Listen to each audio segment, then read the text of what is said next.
And we are live. What's going on, guys? Live. What a musical transition with that, though. You get that hype music and it goes to this chill hop. We get right into chill hop. Dude, it's becoming like the new F35 live intros right now. It's like, what's going on? We're live, and in the background, just like nice little elevator pace music. That's what that free to play, that DMCA music just auto generating in the background. But welcome on everybody over to F35 Live. Another week, another time I get to press this button. You remembered it. There you go. Boom. We're starting off well over here. Professionals. Killing it. What's going on, everybody inside the chat? All of the OGs look like they're filtering in. Shout out to everybody joining us tonight. We have another fun night, another guest, another sponsor onto the stream, another cool game to showcase tonight, as well as an NFT drop. Going to be dropping some of that, as well as getting into some of our favorite projects, as you can see in the tag over there as well. So I got a nice fun-filled night for you. This is our F35 live stream from 9 p.m. Eastern till about 11 p.m. Eastern. So usually we'll hang out a little bit longer than that if you guys are hanging out in the chat, taking some viewer questions, seeing what everybody's got up to this week. But shout out to everybody showing up tonight. Guys, what's been going on? How you guys been doing? Not too bad. I know you had a good week last week. We'll probably get into that a little later, though. Some tips and sure. flips you had going on. Definitely get into that later. Right? Been busy. Building it up. For sure. Well, tonight we wanted to get into to jump right into the live stream with everybody. We do have a second sponsor onto the show tonight. Another awesome project that kind of came out of nowhere. It was also a recommendation to us over from our friends over at Ada Ninja. So I'm glad we got a chance to connect tonight. Another trading card game. We're big into the card-based stuff. Obviously, we're big fans of Yummi Universe too, so we're already got that in our background. But this is a different type of game. Dope artwork and really well thought out and developed. Very far along. So fun to get a chance to join him on tonight. Guys, we have Wolves of Rome. They are the episode sponsor, and we're going to bring in one of the co-founders over here. His name is Kyle, but he also goes by Hoplite in the Discord. Kyle, welcome onto the stream, man. How you doing? Hey guys, yeah, I'm doing good. I'm trying to pep up my 2 a.m. energy for you guys, 3 a.m. energy. But yeah, doing really good. I'm happy to be here. It's a nice vibe, man. You guys have a cool energy in the show. It's like a virtual cup of coffee. There you go. That's awesome. I like that. You're on the other side of the world right now. We're South Africa, is what I heard. Yeah, correct. South Africa. Awesome, man. So it's like what, 3 a.m. right now? Exactly. Yeah. Oh, man. 3 a.m. and I've had to do last week. I did a bunch of these, especially I think like Thursday, Friday was like body clock was like all over the place. But I kind of enjoy it because I get to separate YouTube stuff from workday, right? Like I can really lay into the work and then I can get like a bit of rest. I can just wake up early. The question is, can I go back to sleep after this, or do I stay up? That's the big one, right? For sure, that's what I have trouble with. We'll try to keep it energized enough so you may have an early start to your day today. At least you're living out. At least a little mid-morning nap or something. Yep. Kyle, thank you for jumping onto the stream tonight. Like we said, you're one of the co-founders for the project Wolves of Rome. You guys are a trading card game NFT project, as well as I know you got a lot of other things going on that we'll get into tonight.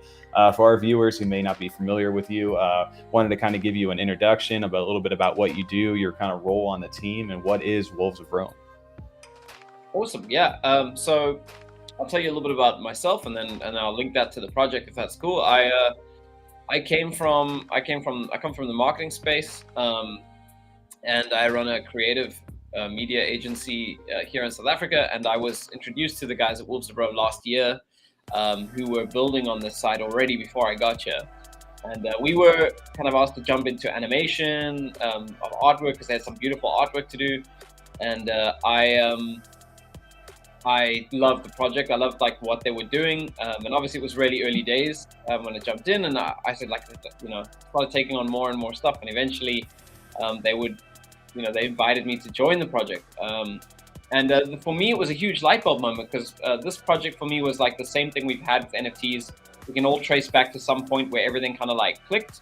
I was skeptical around working with a crypto project when I first came on. I was like, yeah, I kind of get I get NFTs. I'm just, I didn't have that big light bulb moment until someone explained to me with things that I care about. They were like, all right, you like Magic the Gathering, you like card games. Imagine everything you could do in a physical game you could do in a digital game, because most of the games, if you know, they don't have any of that capability to own something or to trade it. In fact, the games kind of like stop you from being able to do that by banning your account if you try to sell your account. And I had this like suddenly I was like, oh wow, like this is like I actually own the stuff. I you know, it clicked. So you know, I fell in love with the game first, and I fell in love with I stayed for the utility, right? Like that's like how I got hooked, and then I just wanted really to be part of that same process for new people. So you know, a big part of the pillar of the game is to make the NFTs and the blockchain make sense to people who haven't got it up to now. And there's a lot of them. Like in gaming, there's a lot of people who just blanket stop listening when they find out it's blockchain, right? They hear that and they're like, nope, I don't, you know, not for me. They don't realize that you can have. There's no reason why you can't have a great game there. And I think it's mainly because of what they've seen as like the first game that they were in, you know, they encountered in the space was kind of like maybe a pixel wrapped casino, and so then they were like, nah, that's not gaming, right? So that's kind of my journey into the project. The project is it's been going since probably over a year ago. You know, because building a game takes really long, and that was like laying down the groundwork. Since then, though, we've come quite far. We spent a lot of time before we even had a Twitter or had a Discord building a game, right? We were already working on our alpha. And to date, we've got a working alpha. You can play our game already. We've got 200 odd testers in the testing channel that are testing the game and playing games. So we collect data on that, which is really good. And obviously, we've started making some noise, and now we're here with you know, we're about to head into a Genesis drop for the game. So it was important to do it that way around, to build a great game first, and also just to take on the risk, you know, not just put it all in the promise and all in the roadmap and wait till we raise, but also put something down and build something before that point. So that's where we are. The game itself is a fantasy historic card game, kind of like our world, but with a lot more magic long ago. So Rome is run by werewolves, and Egypt is run by liches, and Carthage is run by vampires, and you know, you've got all the same nations, all the same countries, but kind of run by different empires, and the empires are exactly what our myths and magic tell us, right? It's not how it is in our world. So super interesting kind of setting for this whole thing. And wolves in Rome comes from the whole like Romulus and Remus raised by Mother Wolf kind of myth. So in our world, that's real. And we kind of built from there. And our lore writer Akira, who also kind of led the way with visualizing the art with a bunch of artists, kind of ignited everyone's imagination, and from there it all kind of came together. You know, you've got someone on the team, Steven, was like, you know, this game should be a card game. This should be like a strategic card game. And I know he did that from he's another founder. He did that from a selfish place, because he just wanted another like Magic the Gathering style game, which is great, because that's what I love as well and what I kind of dug into. So the gameplay is super similar to Magic the Gathering, Hearthstone, Legends of Runeterra. It's strategic. You got to collect your cards, which you could mint as NFTs. And then you've got to build a deck, and you can battle your opponent. So it's not like a smash the click button to get coins kind of game. It's like a really thought out turn-based strategy. So you got to kind of figure out how to bet your opponent. Well, that's refreshing to hear that you guys were a game first and then NFT second. So you already had the idea and the game planned out, and now you, like you said, you have over 200 testers in the alpha. I think that's really refreshing, like I said, to hear in the space that there was already the game out. Now you're doing the NFT. I wanted to say, TJ, that was like one of the big things I picked up on. We got to talk to you the other night, Kyle, some like as an intro before we scheduled this, and that was just one of the biggest things that stood out to me early on, is that like you're not coming forward saying this is what we're going to do. You're coming forward, this is what we've done already and been working on, and here's what your guys are going to be able to get into, where you've already had alpha testing. So that was one of the big things I'm glad you brought that up, TJ, because it's just one of the big things that stood out. Yeah. I think for me, like you said, I wasn't able to jump, like you said, onto the call the other night with Tom and TJ. So I had to play a little bit my own research, jumping into the project, and I got a chance to read through the white paper. like I said, one of the things that like stood out to me for you guys is that you guys are very like, it seems like you're very in depth into what you guys have built already. You know, it's not just like, hey, we have this idea and here's some concepts and here's what we're thinking of doing. Here's going to be the roadmap. It's like you guys have stuff that you can actually physically play right now. You have a ton of artwork and stuff out there. You have this these Empire Season 1 NFTs that are getting ready to mint here soon towards the back end of the month. And then, you guys are developing the community now. You guys are kind of focusing on that. So you guys have something to showcase, and it's not just like empty promises or far out promises for that. So I think that was one of the things that stood out to me. And I don't know how I missed you guys. Really, lately I've been seeing you pop up a little more on Twitter. But like I said, Ada Ninjas was one that said, hey, you guys should, like you said, take a look at this. So happy we get a chance to sit down with you tonight and kind of showcase this off. Yeah, just a moment to say a big shout out to the Ada Ninjas guys. What they're doing is really cool. And since we started, they had completed their drop when we kind of like launched our stuff. And, we had the opportunity to chat to them a bit way back then. And we had this big call and they kind of took us through the ins and outs of how they went about their first drop and all the mistakes, all the things that they learned trying to like save us some of those hiccups. They've been amazing throughout this whole thing. They've been such a cool like project that has kind of guided us a little bit on how to approach, because we just really liked their approach. They were really community first. They were like make right no matter what kind of thing.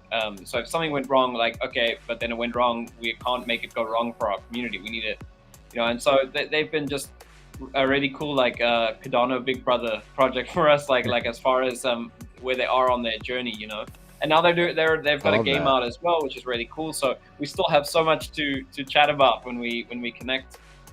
So yeah, it's really solid stuff. Oh, for sure. So we wanted to kind of get into this too. I know TJ is going to pull it up right now. Is the kind of the gameplay trailer that you guys have released, and I know this is more recent. You guys just put this out, right? Yeah, this came out I think like a week and a half ago, okay. It's great because we haven't been putting a lot of footage out there onto the socials, and being able to. Oh, I think audio's changed. I'll actually let you play it and we can cross. Okay. TJ, Sharpen your blade, Legionnaire. The battle lines have been drawn.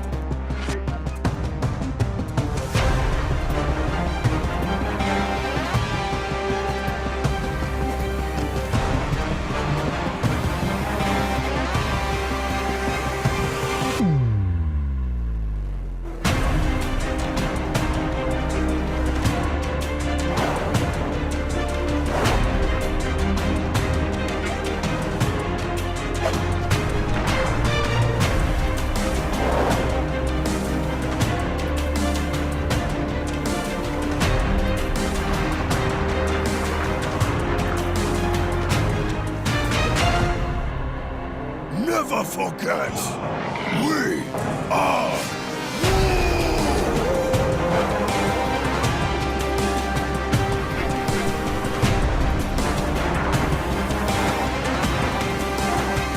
collect, conquer, own.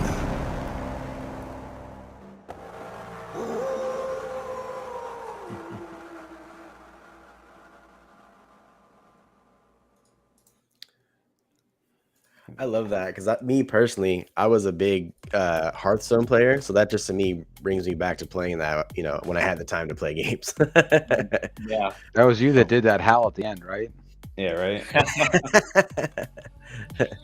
That's in fact there's a really good voiceover artist who did he was from the metal scene here in South Africa, and he did the voiceover, like the talking bits, the couple lines in the trailer, and I remembered his voice from like a voice note on a mate's phone like 10 years ago, thinking like I filed that, thinking like he'd be really good at like a voiceover for a game or something. And then like 10 years later, I'm like, I pulled that out and I was like, hey, I gotta get you for a voiceover. But all the music, all the sound effects and stuff is all my Mirai music, who's like super talented. Also does a lot of the stuff for Ninjas as well. yeah, it's just really nice for us to be able to show off some of that gameplay, which we hadn't shown anyone for so long when we were working on the game. So I was gonna say it looked really well done, and I think we got Chad over here too. Shout out to Shiny, he's an OG in our community, but it looks very, very well done. So shout out to you guys. I know TJ, you want to pull up that game board again? That's coming partly through the white paper we're gonna dip into. And that's actually the alpha people can get in and play on, or become alpha testers for. Is that correct? Yeah, exactly. TJ got to unshare and take the audio off. So we're gonna get that double listener, and the listeners will be like, "No, we're not doing that." Yes. What I like though, I mean, obviously when you see it, the first thing is just like, you know, it's a familiar like game board, so it's accessible, like it's easy to get into, and then get into like the more detailed parts of the actual game, like the strategy there, and it always makes it a little bit easier there. I like that a lot.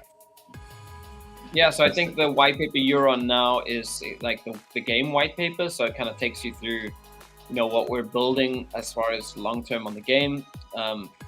We have two of them, so it's great. It's nice that you're on this one first, because yeah, it's oh yeah, so this is the board explained pretty much in the white paper, so it just tells you, you know, attack tokens, life totals, cards, where cards go, mana, all of that stuff. But yeah, it is, if you played this kind of game, this is quite intuitive. This is something that you would get. So if you played Hearthstone, you've played Legends of Runeterra or Magic the Gathering, you would kind of know what all these things are. Yeah, so we wanted to make sure that we are both original, but also not trying to like reinvent the wheel at every turn and giving players a lot to like relearn when they already understand this format. So it was a balance for us. Yeah. It feels very familiar to there, like, but in a way, like you said, that it reminds me of like the games you grew up with in the past. I know you guys said you were inspired by like Magic the Gathering and some other games outside of that. So when you guys were developing this, was this what was like the first like kind of goal? Was like, hey, these are the games we grew up and we love. We want to kind of replicate that same experience on the blockchain. And then eventually it was, I mean, I know the game obviously and the NFTs have now been connected. Was it always a game first, and then you guys were like, hey, we could actually bring this to the NFT technology, or how did that, or did you kind of have the long-term vision of like, hey, we're going to do both of these and NFTs are going to become a big part of it? It's kind of like both. Obviously, we had the story was, ironically, the story came first, right? So we, Akira had practically written an entire book with the storyline, which we're breaking up into lore books that you can get with the drop, as well as individual storylines for characters, which will come later. We might even look at doing something like a very lightly animated story retelling. But yeah, it started with story, and then our game designer on the project, Arthur's, you know, he's game first. Like he's, you know, 100% game first. He's designed a couple of indie games, and we were all part of like you're saying, Magic the Gathering. Our whole team played Magic the Gathering, Legends of Runeterra, and so when we started talking about the lore and we were talking about, you know, what could this be? Do we take this to Cardano? We love Cardano. We'd love to build on Cardano. What would we build if we were to? You know, we all said, well, like, this is the kind of thing that we would be passionate about. And I think that's the difference between if we had just gone live with the art and put this all out there and then sold it as an NFT and then tried to backwards reinvent a game from that, I think that's where we would run into a lot of traps. Whereas we didn't even show the artwork till we had a working alpha, right? We had internally, we had this built up and we changed artwork and cards based on what they should be able to do in the game. So even like from a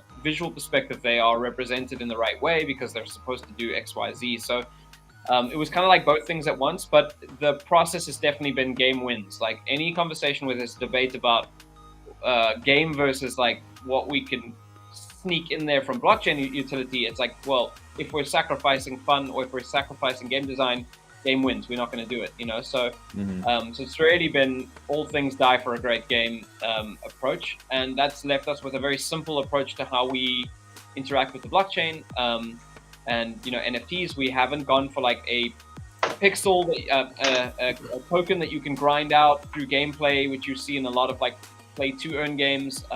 We just found that often ended up with games becoming quite inaccessible later down the line if they do well.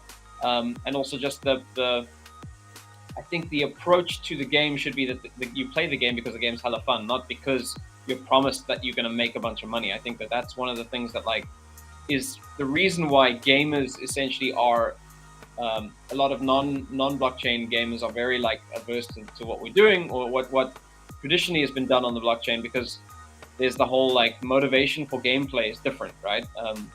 And if I can go into this a little bit, I think and this is an important part, is I always counter that with, our game is game first. You can play our game without touching kind of blockchain elements. You can play it without a wallet. You can play it without NFTs.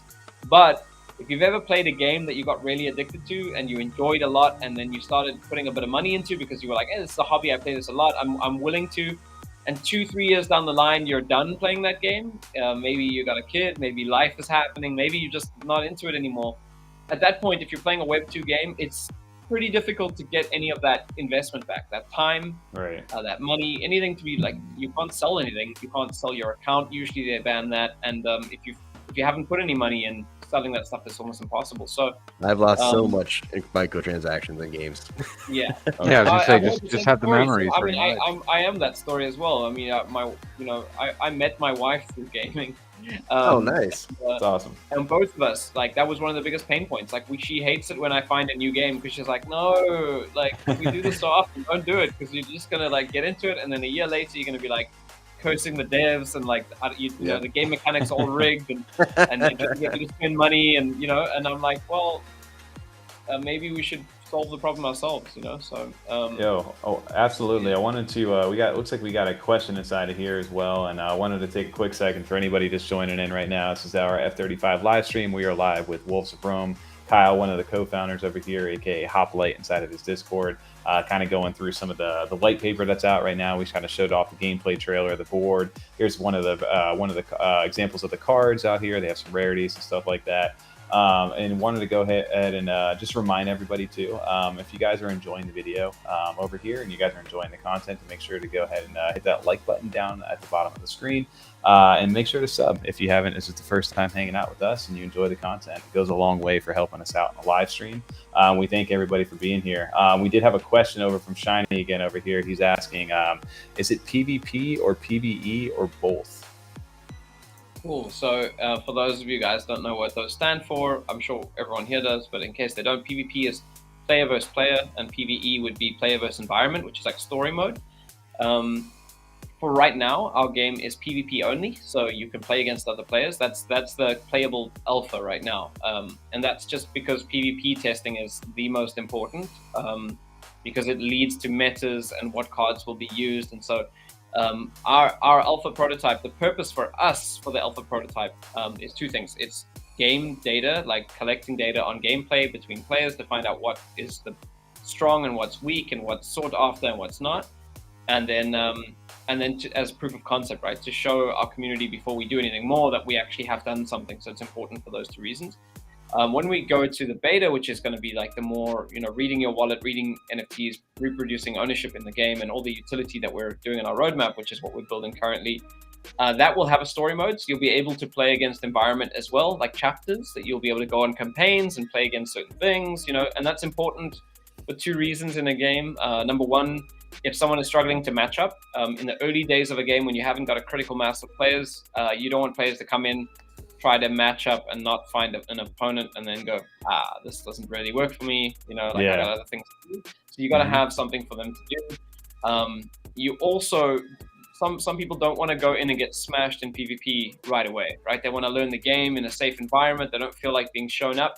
And I think that's where story mode is really useful. It's like a testing ground for, okay, I kind of get how this works. Okay, now I'm ready to, go out there for a ranked match or a PvP match. So the game will have a story mode and campaign mode, and there will be more than one game mode. We've got like events and game modes that we're planning.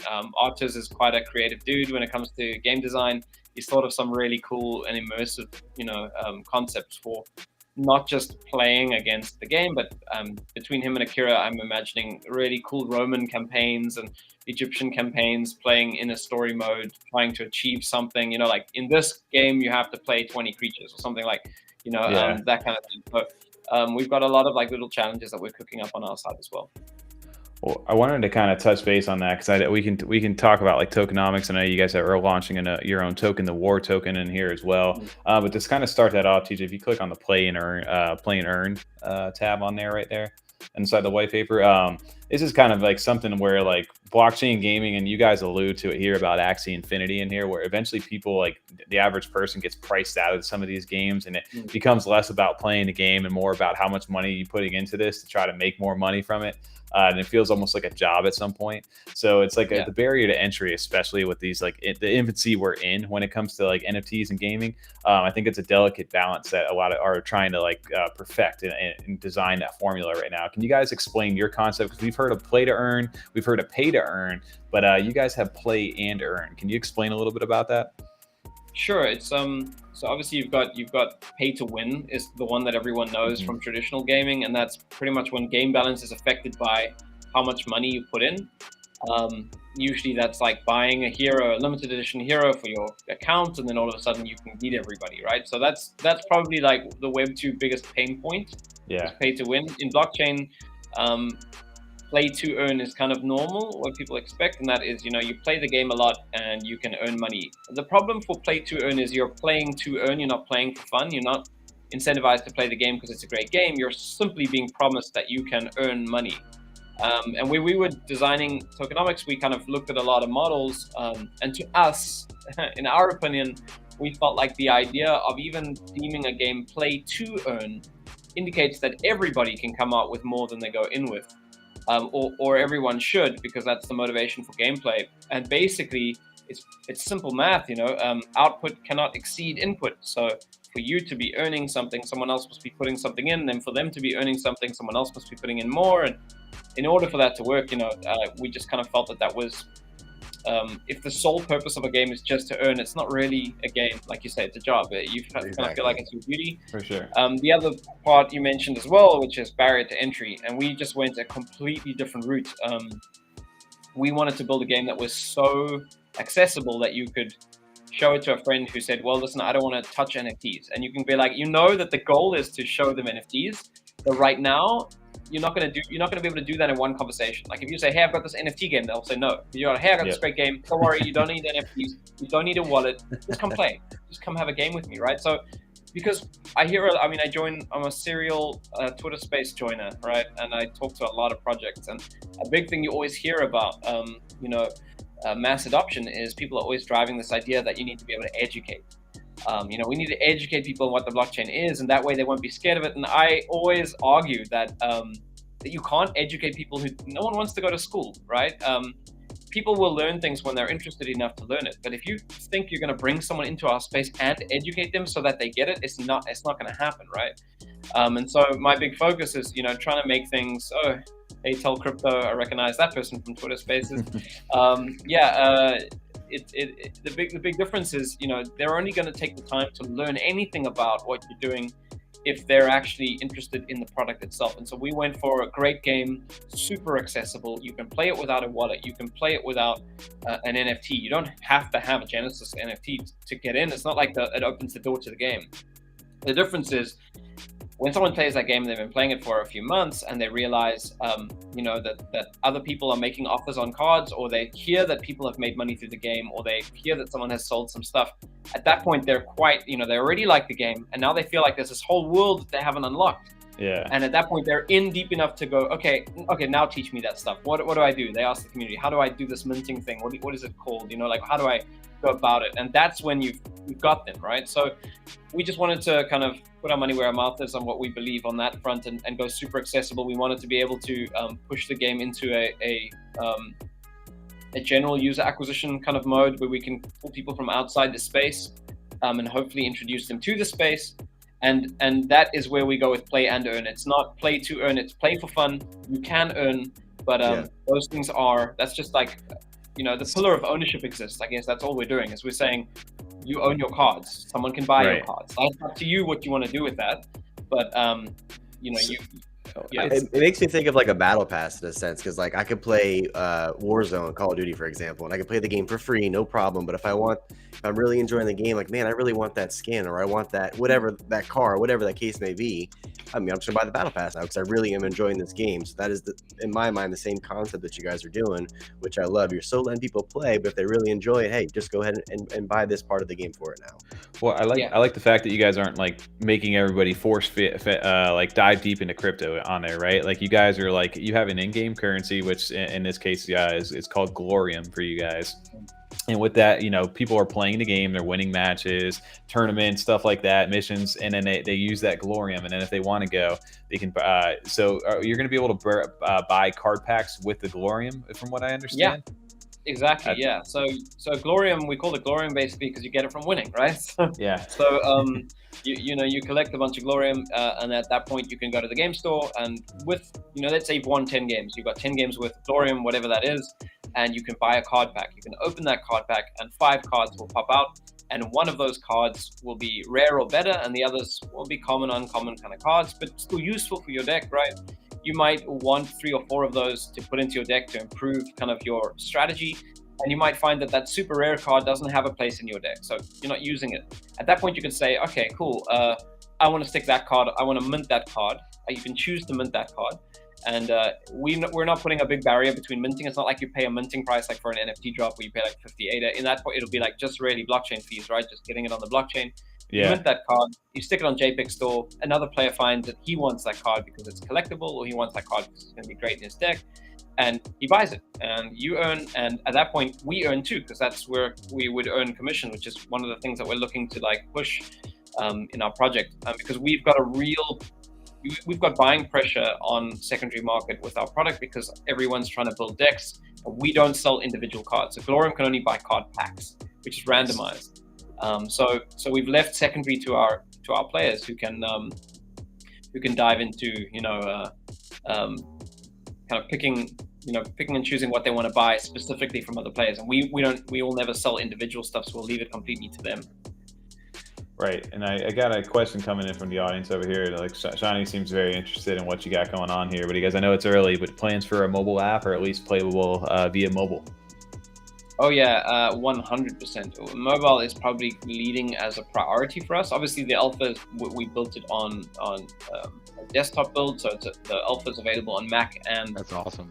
Desktop, and it's built in Unity, so you can download that client. But yeah, definitely mobile is, and as we started getting more serious about our build for mobile, we realized our inherent game design needs to change. So we've got a bunch of testing going on now around like what can we do with 6 cards on the board or 8 cards on the board, because you can't have, once cards get too small, they kind of become insignificant. They're just these little dots, and your animated artwork is like lost, right? So we're doing a lot of like play testing on that, because user experience is king, especially when you're looking at mobile. So but yeah, 100% mobile is definitely on the cards for us.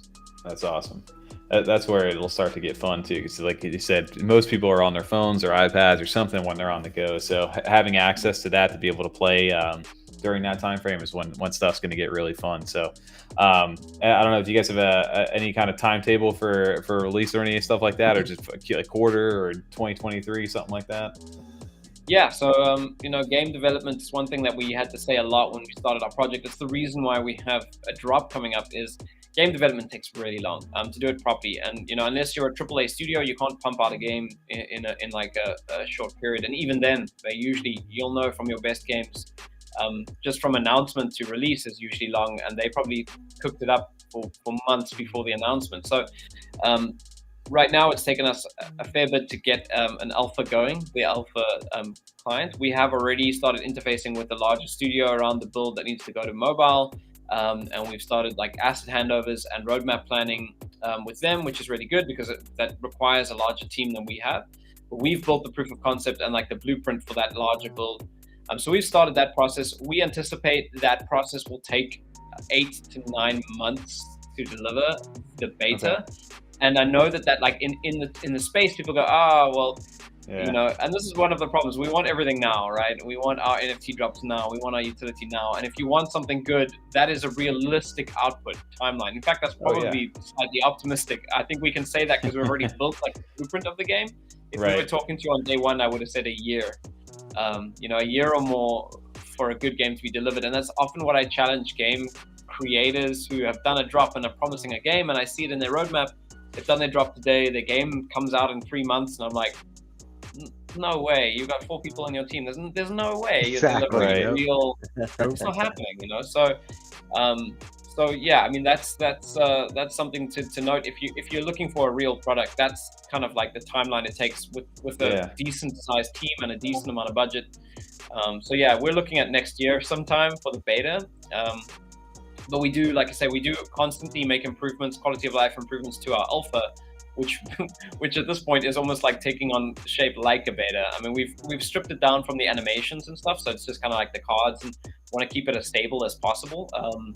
But we keep on adding more UX layers. We've got like a screen that keeps track of your wins, your XP, unlocks frames and profile pictures, and so it's starting to get like it's starting to get a life of its own, which is fun because it means that the guys don't have to do as much guesswork on the beta. They've already got like that stuff working on the alpha, which is cool. So we've decided to keep our alpha going even when the beta comes out as a testing ground. So we'll keep our testers, and we'll run new cards through the alpha before we bring them out on the beta. So they won't actually be mintable or anything. They'll just be in the alpha, and we can test them and get game data on them, understand them better before we introduce them to something that is like minted and that's like a little test server, like in WoW or something. So like you do all the things you want to do in the game, but obviously nothing gets carried over. But you could kind of quote unquote play it, break it, find out what's wrong with it, and let them know so we get carried over to the real server. That's sick. Exactly. Yeah. Well, so that kind of brings us into this next portion, right? So you guys have an NFT coming up here at the end of the month. Wanted to get into, called the Empires, and this is kind of a 2,000 supply of these Empire Wolves. TJ, I don't know if you want to pull the light favor up on that or the website. But yeah, Kyle, can you explain a little bit about this? So we know the games, they're coming in next year at some time. So what's the incentive people for now to kind of jump in with this NFT drop that you have coming up? And first off, what's the date, time frame, and everything that you can tell us about that? Cool, awesome. Okay, so these are the Empire Wolves that you're looking at right now. These are 2,000 3D high poly 3D animated half statue busts. Sorry, it's my 3 a.m. voice. And this collection has got Roman wolves. You see there's a bunch there that are centurions. We've got scholars.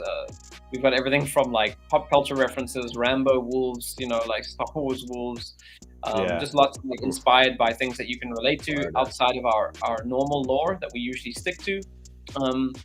And this would be our Genesis drop. So these are not cards, but they unlock a bunch of cards in game. And actually, I can use this opportunity to answer a question on our Discord as well.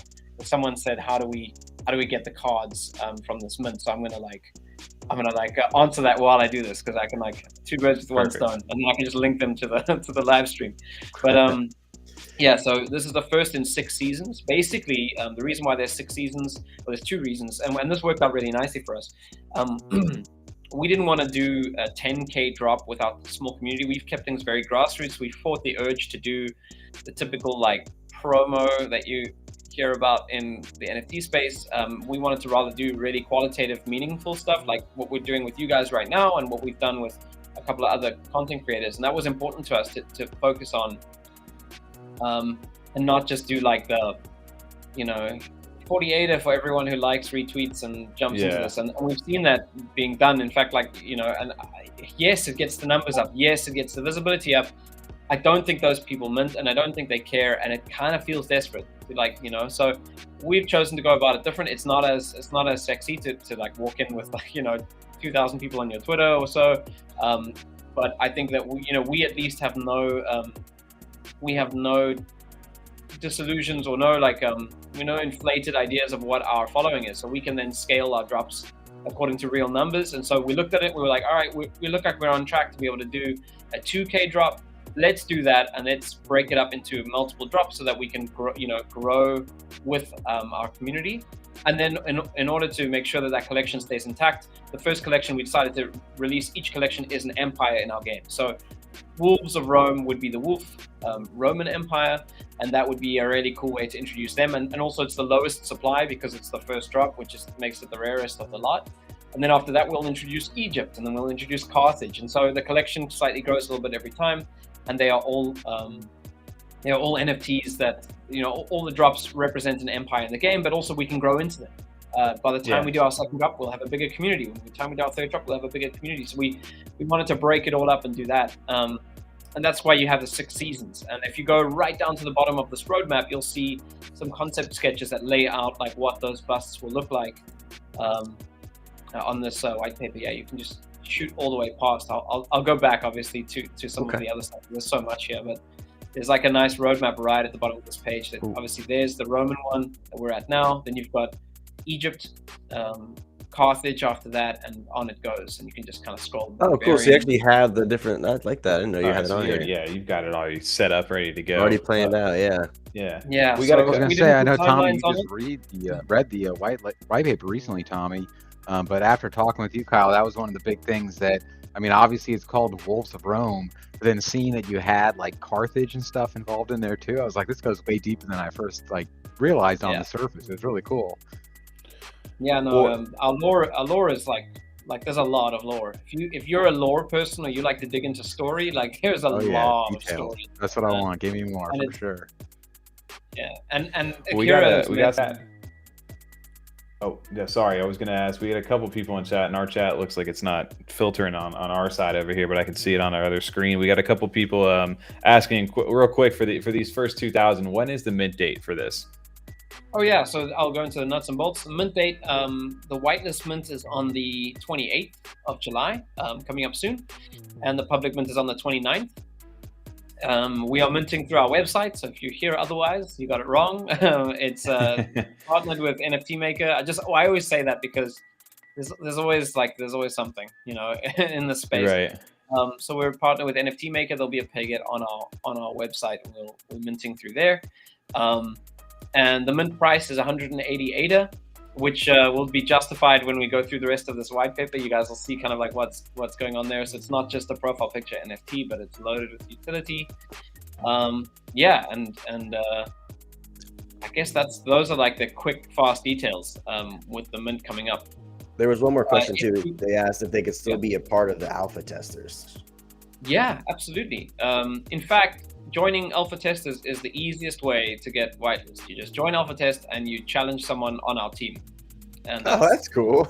Yeah. So we put up the whole like how to get whitelist thing, and we put, you know, join and challenge someone on our team, because ironically, like, we're a game, so you would assume that playing our game would be like the main interest.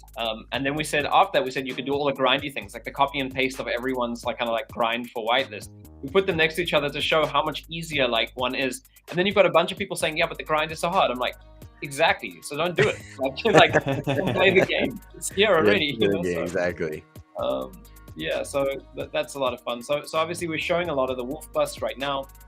If you buy one of these season 1 Empire wolves, there's the concept. You can see there, if you got the first step, how we got to where we got with the 3D bust from the sketches. It was quite a lot of fun. That process was good fun to like see it take shape. But yeah, if you mint one of these wolves, you are whitelisted in for the next drop. We do increase the supply each time to make sure that we still have a public, you know, aspect. We want to make sure that, you know, these don't get bought up in whitelist only. They're a community building thing. We want the public to be able to jump in and use it for discoverability. So, but yeah, the wolves whitelist for the next one, and so on it goes, making this the genesis. And then also there's like 3 pages of utility on this thing. It's just so much I can go through. So when you mint this wolf, what do you get in the NFT? You'll get the wolf, right? The MP4 animated wolf turning side to side.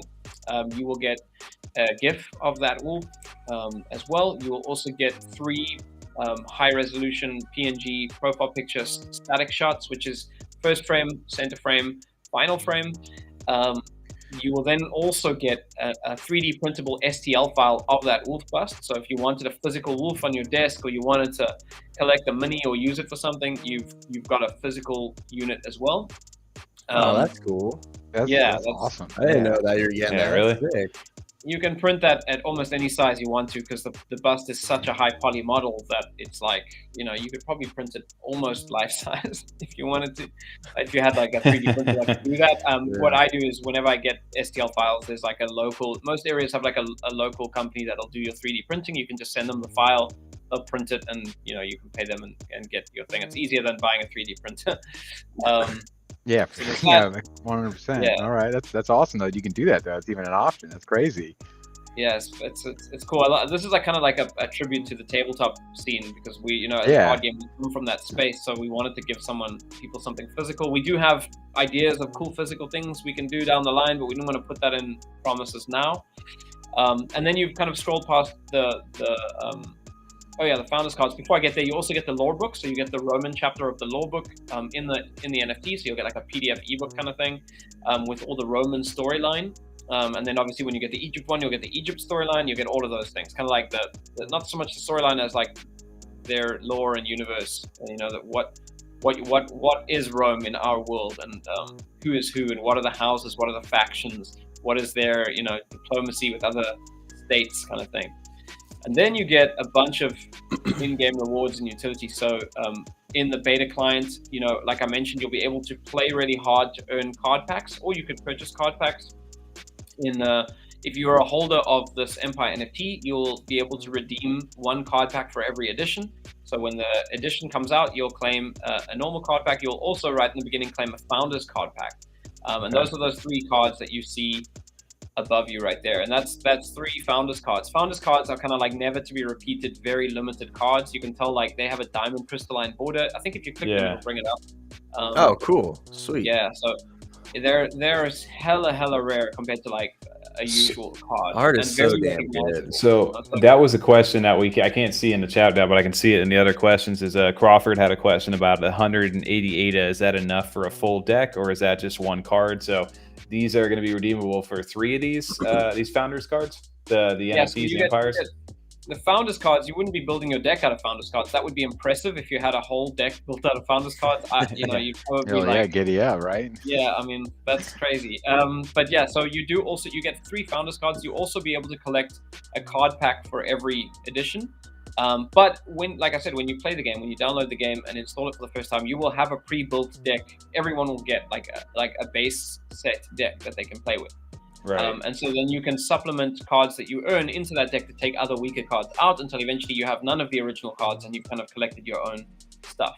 So 180 ADA gets you 3 founders cards, which are super rare. You could get rid of them if you want for a penny or 2 and trade them out for normal cards, but I would suggest hodling these guys because they're not going to be repeated. Normal edition cards are also obviously limited to their edition, but there are a lot more of them in circulation, and also the cards may go through like you know, we might redo the artwork and reintroduce the same card with different artwork in a later edition. Whereas founders cards are like, you know, the border is its own thing, and the cards are just super sought after. Is it the same artist for everything? As for like the wolves, the cards, everything you got going on? Is it the same artist? No, we've got so it all starts with Akira in our team. So he does like concept sketches, like the sketches we had for the wolf bust, and he'll describe what they are. Then it connects with artists who kind of make sure that we're in line with what gameplay can do for that character. And then it goes to you know, our markers who kind of yeah. That makes sense now. The concept sketches and it goes in the result, guys. So it's not like you said, not the same person. Got it. Okay. Yeah, and then I did want to say too, the liches for people that may not be familiar with like D&D. That's like undead, right? Yeah, Egypt is full of the undead, man, and the so gameplay. That'll be Egypt, and then Carthage is vampires, which I'm very pumped for that. When I saw that, I was like, damn, I can't believe that's going to be like the 3rd series, because. Also, just Carthage is, I just find that like the lore that goes that deep into it fascinating. So and but yeah, that'll be the undead though in Egypt. All right, I'm about that. Makes sense. I'm feeling that.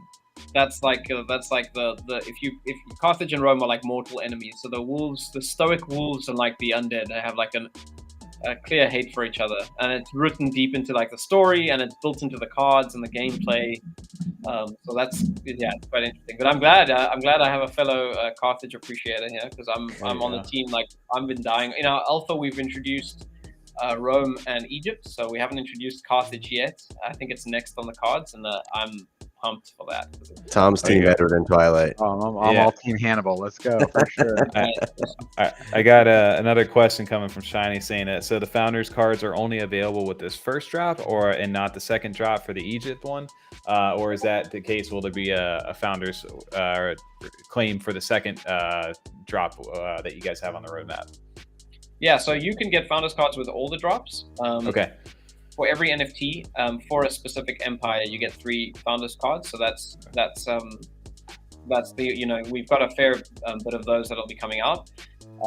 Card packs, however, it's important to note this is not the be all and end all and the only way to get card packs. This is a nice way to get a starting amount. So basically, if you scroll further down, you've got founders cards, you've got card packs, you've got Glorium. So you get a bunch of Glorium. That Glorium that you get is enough to buy, if you want to, an additional card pack and then some. But we gave it in Glorium because there's other things you can spend Glorium on. So we wanted to give you, when you get to the game, you have like choices. You can, okay, I want to go to the Forge. I want to explore this. Maybe I'll try Forge a new aesthetic and then mint it or something like that. So Glorium in-game currency, Forge Empire shards. Those are the crystal shards that are used in the Forge. The Forge can be used for things like on your game board. If you look at the game board, you'll remember that in each corner there are like these aesthetic things, like monuments almost. And those monuments, yeah, there you go. So you got the snake on the one side, you've got the Sphinx, you've got like this is just our alpha for now. So obviously this is a 2D painted environment. We will be in a 3D environment, and those items in the corners will actually be modular items. You'll be able to attach those things to your board, and they will be mintable as NFTs. So if you have a snake, you can attach it to your game board, and your opposing player who plays you will see it. But it's not. It's not just an aesthetic. It actually allows you to farm different rewards if you win. So it doesn't give you any kind of advantage over your opponent, but if you win, it rolls you in for an additional reward, whether it's you trying to farm shards or you're trying to farm fragments or Glorium in the game. Based on what you connect to your board, kind of dictates what you claim. Well, that's also an interesting concept too, why NFTs are a fun part, like these in-game aesthetics that you guys are just talking about. So say you get a rare one, or you get something very fun that, hey, you know what, I want to go ahead and sell this down the line. You can actually mint that aesthetic into an NFT and then sell it on the marketplace, is what you're saying? Mm-hmm. Exactly. Yeah, exactly. That's a cool concept. Yeah, it's so crazy to hear. Like, it's like, hey, I got this, and then this piece can be sold. This piece could be sold, and once I'm done using it, or I want to trade it up for a different one. I think that's such a unique thing about how these NFTs are going to interact with games moving forward. So that's really cool that you guys have already got all that thought out.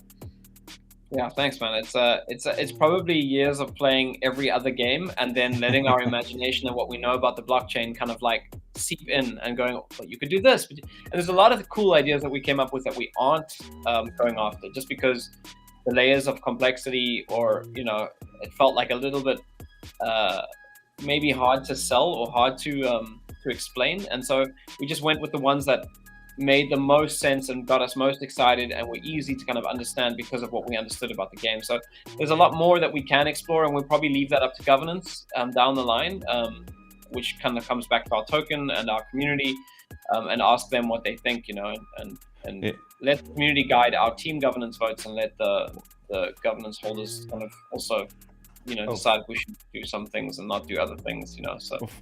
Sorry, I got one last question over here for Shiny. He's really getting into it. He goes, sorry for all the questions, but he goes, is there a time frame for redeeming all the extras from this drop, or could I mint a few and not touch them until the beta is released next year?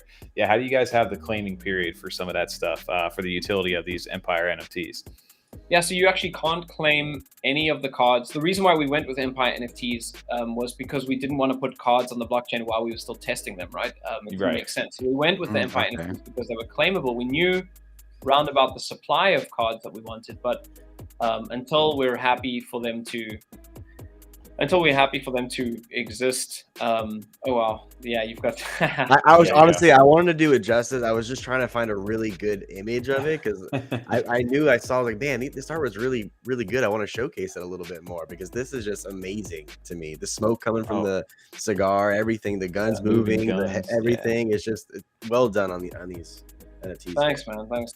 Yeah. So back to the redeeming. So you can't redeem the cards until the beta comes out. There'll be a period at that point where you can redeem card packs.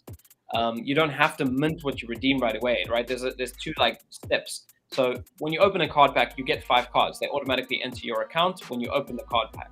But they don't necessarily need to be minted at that point. You can choose to mint it later. You can choose to mint it a while after. But there is a redemption period that's important because when we launch game, all of these things will kind of be redeemed to your account. You will, if you download the game and you're logged in, the card packs will be redeemed to your in-game account, and that's super important because you know, at that point, if you sell the NFT, the next person can only redeem when the next edition comes out, because obviously you can't you can't have one person redeem, sell the NFT, the next person redeem, like then you have too many cards in circulation. So we've done it 1 card pack per edition. And so then that person can, they'll still be able to, like, there's an ongoing utility. It's not like a once-off redemption, but it's important to you know, we have a kind of like in a period, it'll automatically put that in your account.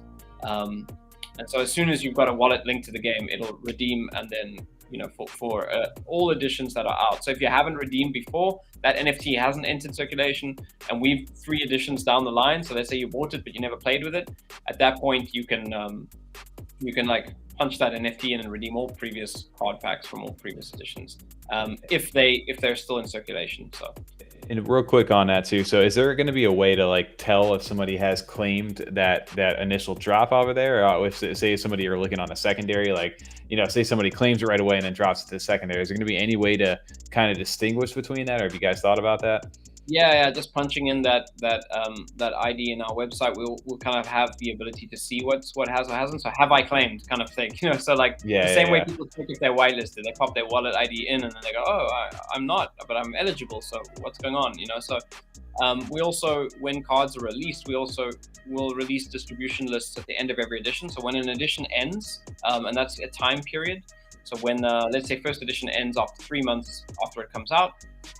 At that point where we end the edition, which means you cannot get any more cards from that edition, at that point we will just publish a distribution list which has all the on-chain cards, all the off-chain cards for that edition, and that'll be a live list. So what will happen is when you refresh that list over time, you'll see more and more off-chain cards moving on-chain. Obviously they can't go back off-chain, so you'll just kind of see people minting over time, but the total number of cards will not change after that point. So that means that collection is like set, and we're in like 2nd edition, right? So the same thing goes. You can, And last question for you on that too is, say somebody has one on a secondary market and it doesn't sell, or misses that first claim period for the first edition, and the 2nd edition comes out. Will they be able to grab both the previous edition prior to that, or will those ones kind of be lost forever? Yeah, lost forever. That's why you got to claim the cards. Yeah, look, it's got to be that way. Otherwise, that distribution list is lying to you. You know, like no, absolutely. The supply can suddenly change on the card edition. That's so it is really important that if you're holding one of these. But you know what? At the end of the day, you can still continue claiming ongoing with every new edition, every new chapter of content that comes out. You can continue to claim. So if you're late to the party and you only find out about Wolves of Rome, you know, next year, and the game's been out for a year, you can still snipe one of these off secondary, plug it into your account, and then from that point onwards, you can benefit from the utility. So it is, and there are a bunch of things like aesthetics that are unlocked, like card backs and player frames, and all these things that come with this that obviously are for the holder. So if you sell it, you lose it, right? If you've got like all the Roman aesthetics plugged into the game, and this is your profile picture in the game, and then you sell this NFT, the profile picture won't be this in the game, and you won't have all the Roman aesthetics. You just sold your access card to all that extra stuff, which is why it's owned, you know? All right. Yeah. That's dope to see. Well, it's been really I feel like I've always learned so much when we do these like deep dives. I feel like an hour is not even enough time to really get through half of this stuff, but I have a lot of good information over here. And TJ, if you go to the top real quick one more time, the Empire's NFT drop is dropping at the end of the month, which is July 29th. So we got about 10 days from now, a little over 10 days. So that's a Friday for you guys. And what's the exact time over there on the UTC for that? Do you know? I think it's 8 I think it's 8 p.m. UTC, which is 10 p.m. my time, because I'm in South Africa. So yeah, 8 p.m. UTC. Okay, perfect. And that's the 180 ADA. And if you have to be on the wait list, that's going to be on July 28th, correct? Correct. Whitelist, awesome. July 28th, public the 29th. Same time for both. Perfect. Okay. Well, it's been awesome, Kyle. And any last kind of final thoughts for anybody who's got a chance to take a look at this, or anything that you would like to say to them after picking this up? Just kind of final words. Yeah, I think spend some time on that white paper. We wanted to make the best looking NFT, and maybe you could show a few more of them. Obviously, the Space Emperor you showed is so the Space Emperor is like a really in your face loud NFT. There was one the one we shared onto Twitter a while ago, which is the Agro Legatus, which is one of the rarest, one of the generals. If you go down, I think it was just the last one before. Okay, that's just the Centurion. He's pretty cool. If you go down a little bit, there you go. So he's one of 5. He's one of 5. There's one kind of color. Yeah, he's badass. So there's a bunch of super rare ones in the collection, but the majority of them are Roman themed, and then there's a bunch of fun ones, and then obviously there's a bunch of these really flashy standout ones. We put a lot of effort into the aesthetic. These are manually made. They're not. That's abs. It was an ab comment. I was showing the details. Someone was talking about like it being inspired to get a 6-pack, and I was like, nah, bro. We just stuck it on our NFT. I'm keeping my dad bod. There we go. Yeah, you can. The artwork looks so good on these, man. I really love like the 3D aspect. It's fun too. It's fantastic. I like that a lot. That looks really dope right there, man. Your artist did a great job on these. It's cool because you can distinguish between the two, right? Like they obviously have the card pack and the own artwork there, and that's a completely different style where you have like these statues, like you said, that are a tribute back to like the ancient Rome that you know so well. So yeah, you got people in the chat looking for these over here. So make sure you guys are over here following Wolves of Rome over on Twitter. If you're not already, a link just went inside the description. Go check out the rest of the white paper for the Empires NFT drops that drops at the end of the month, as well as the white paper they have there. The website's really fleshed out. You guys have done a great job. You got the trailer, everything going on. So Kyle, it's been great getting to know you and a little bit about what you guys have going on. And it's definitely something that's now popped up onto the radar. There's a lot of stuff going on towards the back end of this month for us. But I think you guys are now snuck into this list of something that we have to get. I was going to say, definitely added to my mention list for sure. Yeah. Well, it'd be great to have you guys. I hope to see you guys in the alpha testing if you find the time. Oh yeah, I'm gonna ask to be one. I want to do that for. I love Heard songs. I definitely want to play that for sure. Oh, we'd love to see the alpha test, and we need to get. I don't know if that's something we would talk about afterwards, but we're as these games start to come online, like trying to do some sort of a live stream and stuff like that. Like, hey, we're jumping out to the alpha to test some of this stuff out, or when that stuff becomes available, because the NFTs and gaming just go hand in hand, and that's something we've always besides what we do right now, we used to game quite a bit prior to this taking up our time, so it'll be fun to be able to combine the two. We are definitely planning to do a live streamed tournament. The first Empire tournament. That was one of the things that I didn't mention in the utility was these things pretty much give you an access pass to the Empire tournaments, which are like the highest reward tournaments in our game. And we definitely plan to do some like impromptu alpha style tournaments with with live stream tournaments with our community, which will be a lot of fun. That'll be awesome. Yeah. Oh yeah. Well, if you guys haven't already, make sure to go jump into the Discord too over there, and they can challenge you guys, right? Right, you said if they can challenge you to a game, if they beat you guys, they get a whitelist spot. Yeah, to be honest, a lot of guys have been getting whitelist just from putting up a good fight. Like if someone's played me 3 times and I can tell that they're gonna beat me in the next 3, I'm like, yeah, you got it. One of our community members says if you get him to half health, you don't have to win. You get him to half health. You're like the final boss, right? Yeah, you made a good effort.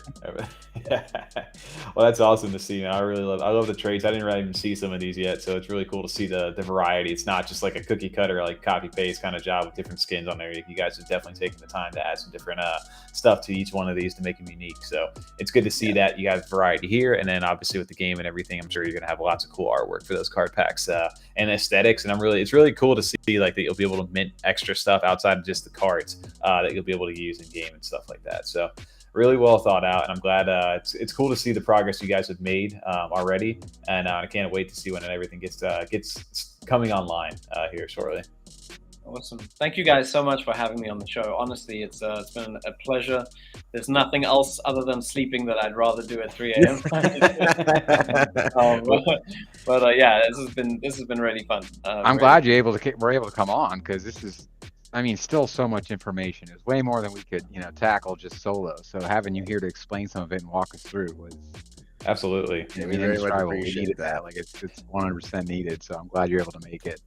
Yeah, great. It's great that we're on your radar now, so that when the next newsworthy thing happens on our side, we'll give you guys a shout. Oh yeah, awesome, man. Anytime he's come in there's so many things to keep up to in the space, and we have a tough time now, even us, just trying to keep up. So, but a chance that we sit down with you guys, do this whole deep dive, it obviously keeps it fresh in our minds, and then we have a way better understanding of doing it. And it's cool to hear from the people who are actually creating it too. Like you get a way better backstory to what's actually going on, and feels a lot more comfortable, especially getting a chance to talk to you here face to face on the camera.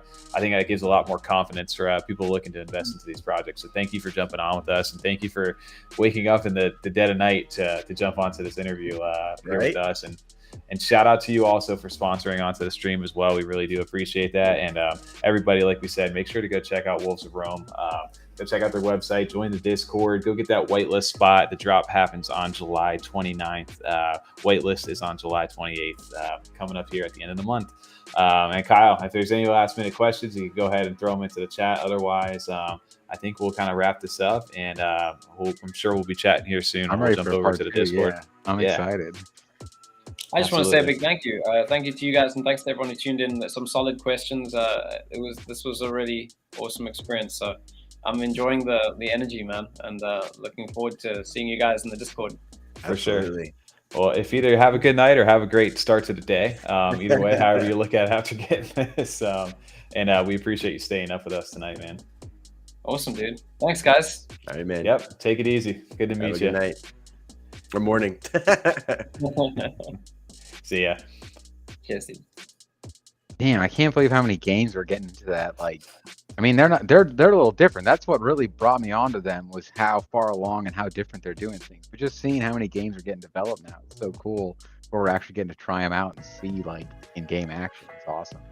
I'm asking to be an alpha tester right now. I'm looking for the tab to do it. There it is. Real quick over here too. Yeah, just to shout this out one more time. Make sure you guys go check out their Twitter. Go check out their Discord. I think it's inside the description as well. But shout out to Kyle. He stayed up till 3 a.m. over there in South Africa to join us tonight to hang out with us. So big shout out to him. And it's really cool to see a project, like you said, that just kind of I've seen it pop up a lot more recently, but they've got a lot built in, and I did not realize all that utility and stuff that they've had. It kind of worked into those even Empire at like season 1 things.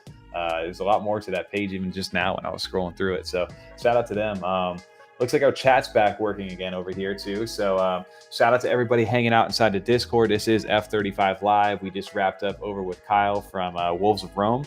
If you guys haven't checked them out yet, links in the description. You can check out their website, check out their light paper, check out their Empire Season 1 light paper as well. Go join the Discord. You can actually challenge them in a game if you beat them or come close to them, I guess. You can get whitelisted for the pre-sale over on July 28th.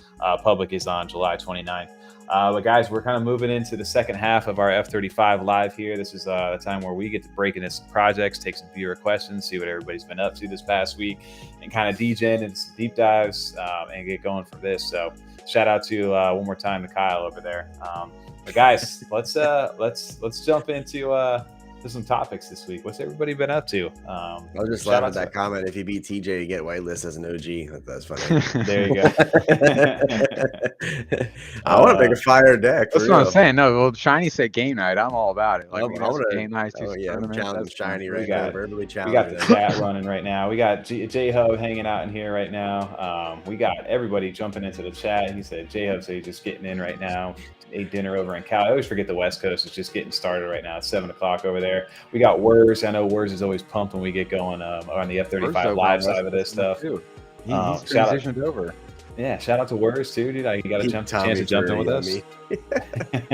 Beat Tommy for a Yummy. If you can beat me in game, then done. You can get a Yummy. Yeah, I just grabbed my second old money bill over here. I know J-Hub, I've been seeing you. Oh, there you go. There's beat Tommy for a Yummy. That's one thing. I just sent you guys a new old money bill. Did you see? I've been seeing J-Hub over on the comments and stuff because I just grabbed his second bill. I've been seeing him over inside the chat too. And shout out to Old Money because Old Money just had that space with. Did you see the new one, Tommy? What? The new $2 bill? I sent it to you in the chat. Oh, yeah, I'm not on Discord right now. Yeah, I'll show it real quick. If you should, yeah, TJ's got it up. You can pull it up there.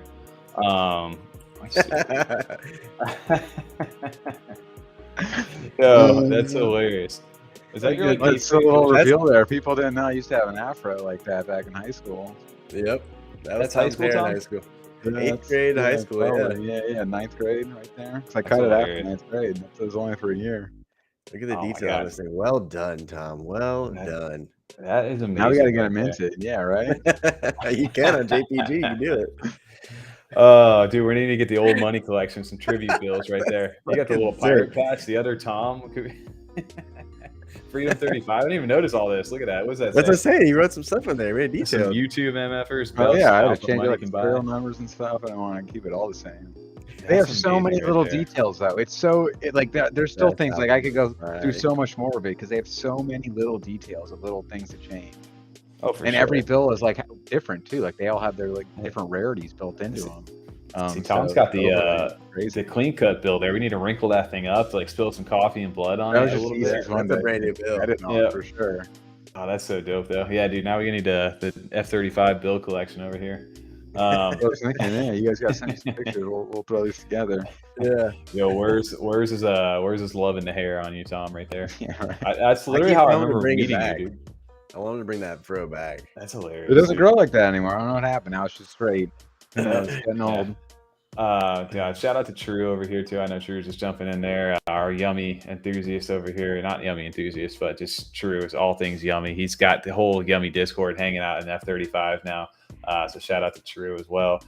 We have to have Grimmy, not Grimy, onto there. Grimmy, you're quickly becoming a favorite of mine over inside the F35 chat, dude.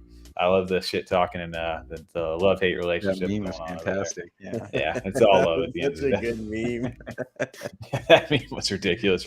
Maybe I miss Naked HD. They don't show up anymore over here. Yeah, right. Where's our biggest fans? Right. I think it's because we like them. We were embracing them. I think I blocked all their accounts. They got sick of making accounts on us. God, that meme is amazing. So guys, moving into I know I guess we can mention since we're on the topic of old money over here. Let's see, folks. Let's test Tommy's screen share up real quick. We're gonna see what this does to us, guys. Please, I'm getting orders every 2 seconds from him. I know. This is a Twitter space earlier that Old Money hosted over there. And it wasn't specifically through Old Money, but some of the guys from Old Money over there did organize this. There was over 100 people in this space over there, and probably some more even. They started at 7 p.m. Eastern today, but it was with the Congress candidate from Utah. Her name's January Walker. She's very big into blockchain and trying to bring that into the mainstream. And especially through the government and stuff like that, and what the use cases can be for blockchain technology. It was a very informative space, and just shout out to the Old Money crew and the guys behind that organizing it. Shout out to Ken and God, I forget. I'm gonna butcher the other name over there, and I'm blanking right now. But shout out to you. I know you got the laser eyes. God, I'm gonna blank right now. But you guys did an awesome space over there. It's really cool to see. Tommy's dragon. Am I? God, shopping a little bit. Just a little bit. Shopping a little bit. Okay, where's it gonna kill me? I was like, guys, come on. No, but they did a great job at this, so I'm gonna end up popping back out of here. But I just wanted to shout out if anybody was in that space earlier tonight. It was really cool to see that from the Old Money did it guys. take you a second to realize it was real, Tommy? What, the space? Yeah, like the Congress person, you know what I mean? Like. Oh yeah, it was really interesting, like how that all like kind of happened. Like I didn't realize it was like that intense. Like I was like, oh, they got a congressperson. I'm like, wait a second, this is like legit. But Old Money plays into that. You know what I mean? So it's just like, you know what I mean? Like you got like Ken Adams got his, like everyone has their role. The vice president, Woodrow Wilson, Bernie Sanders, like they all have their like senator roles and stuff like that. So it's just like, oh, cool, like like the normal fun. But I was like, oh, this is real. Like they're talking about real stuff right now. Yeah. No, it was really, really interesting to see. There were some great questions. She had some great like statistics, and she's very well spoken. It wasn't about any kind of bipartisan. It wasn't any politics talk in regards to that as far as like any divisiveness. It was all about inclusiveness, and she's kind of sticking her neck out there too, because they are even sure she can't. They don't even allow her to own crypto at all because of what the position she holds. So It's crazy what she's doing right now. That's a wild sacrifice. Allow her to own crypto. That is insane to even hear. That's how early they are. I mean, they don't have any regulations like for it in place yet, so you know what I mean. They got to wait until they get those like things in place before they can start getting into it. Same as like the stock market and stuff like that. Yeah. Interest, because as they start getting and voting on regulations, if they have a say in those laws and what gets put in place, they can't own it and also be like saying like how it's taxed or regulated. That's not going to, you know, clear conflict of interest there. So there's still that's how early we are still. But the cool thing too is that you know, they're getting this conversation started with everybody, and I can only imagine, like I said, if she starts getting some like people inside the CNFT community, like getting Cardano a little bit more exposure. I mean, I know Charles has already been invited over to Congress through the government and stuff, and spoken out there as well. So Cardano is definitely on the radar with them. So it's good that they're having these open conversations, and it's cool that literally an NFT community was able to organize that. So shout out to the Old Money and the crew that set that up over there. And then shout out to everybody, like I said, inside the chat real quick. I wanted to bring this up because as everybody's filtering in or hanging out with us, if you guys are just joining in on the other half of F35 Live, this is, you know, our live stream that we deep dive, we go into projects, take questions, but we also get a chance to hang out with you guys inside the community. So thank you guys for hanging out with us. If you guys do enjoy it, Tommy. Our chat's rugging. So I got it on over our here. Side, not on you, not the viewer side, like our side of the rugging. Oh, okay. Well, it's all good. Well, if you guys are enjoying the content over there, make sure to hit the like button. It goes a long way to help us and get the video more exposure out there. It helps us grow, and it's been helping out a lot for you guys. You know, these live streams are turned into kind of like our weekly, like they're starting to become more popular than the podcast itself, which is kind of crazy to think, but it's really awesome. We really do enjoy these live streams with everybody and bringing these projects and showcasing stuff out there. And we have a lot of fun guests planned up. We're already almost booked through August over here. January. Well, no, because it's January was her name. I know why. Yes, yeah, I got that like in the back of my head. I talk like a million miles a minute while I'm reading chat right now too. So it looks like our chat is rugging right now. Tom's facial expression like, what? Yep. It's like January. So what's this man talking about? And we're going way too fast over here. We got oh man, I love Grimmy goes, Tommy goes, you're okay too. Vote tricks over there. We have love the live stream, boy. Shout out to YummiUniverse. I don't know if TJ, if it's something that we post, because you posted something last time and then all of a sudden J-Hub came inside the chat and then it started working again on our end. Let's check it. The live stream. Yes. In the middle of all this, though, we do have some projects and stuff that we did want to kind of jump into. There's been a lot of stuff that's been happening, and more so just some crazy sales. And we have some stuff we're prepping up for later in this week and then going into next week. So we wanted to talk that. Yummi is definitely on the subject list tonight. We do have some Yummi people inside the chat, and there's a big week coming up next week for them. So definitely wanted to talk about kind of what we're prepping for that. But first, I kind of wanted to go, we did talk about this inside of our podcast, but we didn't really dive into it with you guys too much, is Claymates and that baking and the staking and the baking period. And they just kind of gave an update today over on their Twitter, TJ. I don't know if you are pulled up. We agree, whereas we like the 1 hour ones better too. Just to get us some more of a, you know, it's more relaxed in a sense. We can joke around a bit more, be really ourselves with how we used to talk and stuff. Oh, for sure. I like it too because we aren't sitting up like till like Freedom After Dark every single midnight. I mean, we're still up to Freedom After Dark. That's besides the point. But I mean, Tom doesn't have to edit like a 3-hour video. Yeah.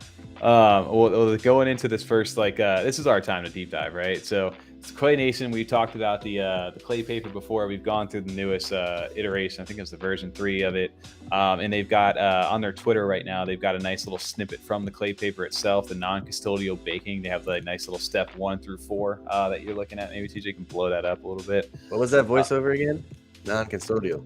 Oh, dude, Tom, you edited that in so perfect. I forgot. Like we released that clip so well. Oh, the little robot. Yeah. I was like, it starts with a C. We're like, all right, guys, we can break this down. What was it? And we were like, craps. Charades with it. Yeah. Non-custodial. And I was just like, all right, thanks. That worked out so perfect on the timing too, the way we got that set. Damn, nice, J-Hub. 75,000 Yummi every 7 weeks. Good shit. Ooh, that's dope right there. We'll definitely get into some Yummi here in a little bit, but also the clay paper over here. This step 1. TJ, you want to blow that image up a little bit? So they have a four-step kind of up. process that they're going into for this clay, this allocating for their staking and their baking. And two things you have to do in order to fully get your clay token out from either your clay to redeem it. You have to vote in their system. So you have to actually, if you don't vote, you don't get your clay. And you're not even able to bake it. So the first thing you do is they'll prompt you when you go to sign the transaction. You'll have to vote, move that over there, and then you initiate that baking process, which they call, which is kind of a fun little play on staking. And during that time, it's a 2-week period where you're kind of not earning any clay if you're holding on to one of your either OG or good Charlotte clays. And during that 2 weeks, you're kind of foregoing any of those rewards on the daily stuff.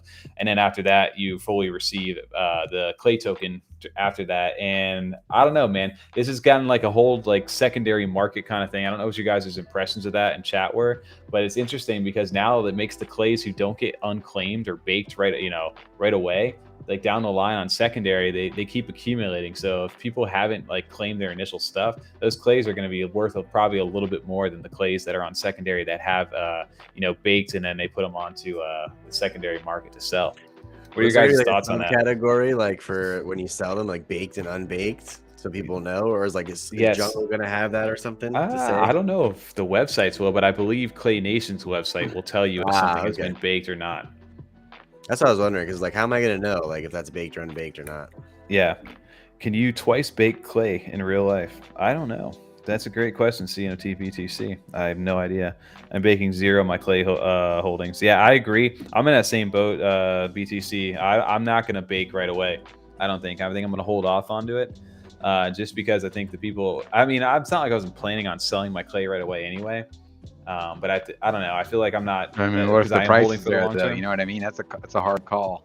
It is a hard call, and I think that's where everybody really is going to struggle with it, right? Is everybody going to go right away for the rewards, or are they going to sit there and hold back? I guess if I held a lot of them, I would maybe do some just to test it out. But since I only hold the one OG and then the one good Charlotte, I'm sitting on them, I think. I don't know. I would sit on it too a little bit. I wouldn't bake right away. Right? Dude, it's all different. I only have the good Charlotte, so you guys are more in that position where I think there will be like more tempting floor prices as they like get those regular, like, the official 10K clays up. It's going to be tough. It'll just depend on what the price is, I guess. I think the people who want to sell right away too, like, I don't feel like you're baking right away. I feel like if anything, you want to get like an automatic clay to go ahead and sell, just go ahead and purchase one of the land plots right now, because those are going to get airdropped 5,000 clay, which TJ, if you back out one thing and go down one tweet right there, they actually tell you the allocation for each one of the yearly clay rewards right there. So like right there on that one. So if you're one up. And which land is going to get the clay, Tommy? So it doesn't matter. Any land hold that you hold is all going to be small, medium, large, all 5,000 airdropped. So if you look at that chart, though, look at that. Blue's getting 8,050 per year, green 8,000, and then all the other ones 7,700. It's not really that much of a difference, though, in my opinion. Like, it's really not. Unless this clay token becomes a lot, right? I mean, I don't know what their thought process was behind it, why there wasn't a huge difference. Maybe because they were just kind of going off of the RNG of the initial mint. Like, I'm not going to punish someone because they didn't mint the blue or whatever. But I feel like over the time that they've been out, people could have, flipped their way into getting a blue or a green potentially, especially back in the day when they were a little bit more reasonably priced as far as ADA goes. Do you think this devalues the blue and green clays a bit at all? Do you feel like that's a thing because now nobody's really sniping them other than for the rarity? Well, it depends, like what you want to do with your clay. But short answer, yes, right? I think it does devalue them a little bit. Are they still considered rare per CNFT tools, per flexing in the community? Absolutely. But as far as the clay token goes, I think it does devalue them just a little bit. I agree a little bit on that too. It's interesting, the allocation, and it's also kind of like jarring. It's jarring to see like how much the airdrop's going to get you for those pitches, where you can buy a pitch right now for like 500 ADA, and then that's going to net you, almost more than what those good Charlottes will own you at all in a full year.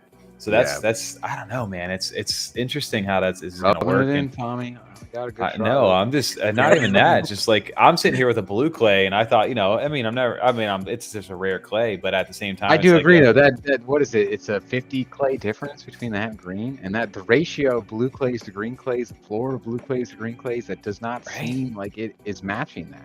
And even then just other. Yeah, I don't. There's not even like there's less than there's not a big difference like compared to like all I can use is the reference of projects that we've been in where we've gotten token allocations, and obviously the biggest one and the one we're most familiar with is Yummi, and just the difference you see between the high-priced Yummies getting 10K themselves in 7 weeks compared to other times you have to stake 5 or 6 at a time to even get 10K. This just doesn't seem like it has that divide. Like it just doesn't. Like I don't know if it necessarily, like you were asking, Tommy, I don't know if it necessarily devalues the blue or the green, but it definitely didn't kind of, I guess, give them the value that they deserved. I feel like, you know what I mean. I don't think it'll necessarily impact the floor significantly on like secondaries like JPEG, but man, like the people that have been holding blues looking for that utility, they know these are like that kind of rarity. It didn't seem like it really kind of paid off for that. And it could be in a different right.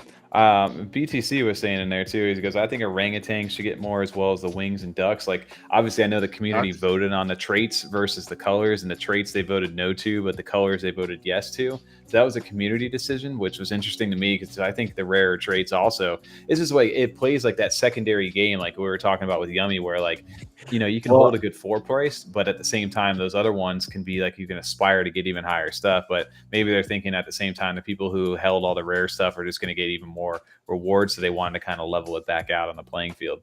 That vote was funny to me, because it's like if you own the orangutan, wing, or duck, you're gonna pick that one, and you're gonna vote against it if you don't have those ones. So I thought that whole voting system for that was funny, because it's like, of course I'm not gonna, no offense, vote for that. I don't own one of those. Why do I want them to get more than me? Selfishly, my selfish self is like, no, I'm not voting for that. Hell no. It's interesting. I don't want that. It's interesting how it is, and people are they're saying inside the chat, J-Hub saying it's devalued them a little bit. BTC said he sold a blue and bought a couple more of the regular ones instead, to kind of get a little bit more rewards over there, which may not be a bad play, maybe not. I don't know. Like you said, the flex is always going to be a big thing, and if that's your avatar inside that world, and having a blue clay, like obviously it's like a status symbol sometimes too, and obviously some of the rare traits, so those will always hold some sort of a value. And even look at like board 8s and stuff like that. It wasn't always that those ones got you more of whatever kind of token. It was just like, hey, that was a flex right there, so I'm still always going to pay more money for that regardless. So I still think that'll hold up. It's just interesting in the short term, how those allocations for clays, and maybe they have a good reason for that too. So I'll be interested to see how that actually goes, and how once this happens. We're coming up toward the back of the month right now, so this should be happening like within the next week, I'd say, most likely. I know we don't have a hard date on it yet. I hope so. I hope it happens soon. I'm curious, because I'm curious what that's going to do to the market for the pitches, for clays in general. I'm just very curious to see how that affects them. Yeah. Well, it's also, I got Masa over here in the chat saying that the non-scaling rewards is better for the project overall, I think.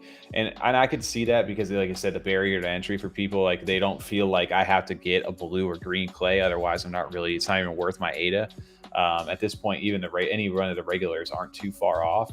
So I don't think the incentive was always to, value the clay token as some thing to chase. I think it's more so just like generating a little bit more to the people who own some of the rare ones, but the main focus is going to be what they're actually building inside that universe. So interesting way to look at it. But I like the staking. I like the baking mechanism. I think it's interesting. It adds a little bit of strategy to it. I like that they call it baking for clay, and so I think that's a cool little great graphic too. What is that? Play on words, for, if you will, for their staking mechanism. And interesting too is if you go down one last one, there's those who slash their allocation by ending baking early. It's not like a linear thing, right? If you say you ended the baking period 13 days in, you took it away one day right before, you're gonna get hit with a standard penalty. It's not gonna take up to what you've accumulated so far. So pulling out a little bit early is gonna hurt you in that slash allocation. And they have a bank, unbanked clay that they're gonna be putting into a secondary baking thing. I think they're gonna be ways to give back to the community is what they're doing too. So I'm it's definitely saying gonna be interesting. BTC. I changed my name to that in the last podcast when Mallard mint. Oh yeah, the last one. That was it. I'm waiting for that damn mint. Right. So yeah, we got some interesting comments in there, and I know Moss is talking about the Yummi scaling over there too, as it's potentially a huge drawback to the overall secondary volume. Yeah, that could be a potential thing over there. I guess time will tell as the game and stuff and all that starts to launch with card packs and stuff. So interesting though over on Claymate's side for everything over there. Second topic we wanted a quick talk on. We know we talked about it a couple times inside the show, but on 7/14, which was that Friday or is that Thursday? Thursday of last week. It was basically Beyond Citizens Day. I believe on that sales day, where things just started to take off. I remember texting us and messaging inside the group chat too, and I know you guys. I think you guys bought in on that. Or I know a few people inside of our Discord. I waited too damn long. I even said it before I bought. I was like, every time I do shit like this, I always buy when it's at the freaking peak, and then it starts to go down. And I'm gonna have a zip and rip here in a moment, boys. Tommy has a lot of zip and flips. Your boys got a zip and rip coming in soon. Dude's got zip and it's crazy. I'm going on OpenCNFT. Do you want to go open OpenCNFT real quick and pull up the volume? TJ. Yeah, but the one I got though, I don't think it's gonna. You got a zombie, but you bought in a little more. You just gotta let the hype build up again. Yeah, but I need some liquidity before this Mallard mint happens. I need that. That's the thing though, is that these guys had and especially in this market right now, like the 7-day, like for at least a week, these guys even like during that time frame, they're the number one like in volume over the last week over here. But they've done like insane amount of volume in 1 week. 430,000 ADA sold in this bear market. And these I had the sales bot notifications on for this, like on my Twitter, just kind of seeing, and like it was at one point just boom, boom, boom, boom, buy, and the floor went. And I remember it was Anax Amander over there in our Discord. He's like, dude, there's like 180 listens or something to get to like a 200 floor or something like that. And then like an hour later, he's like, this tweet did not age well, and it hit like the 200 floor.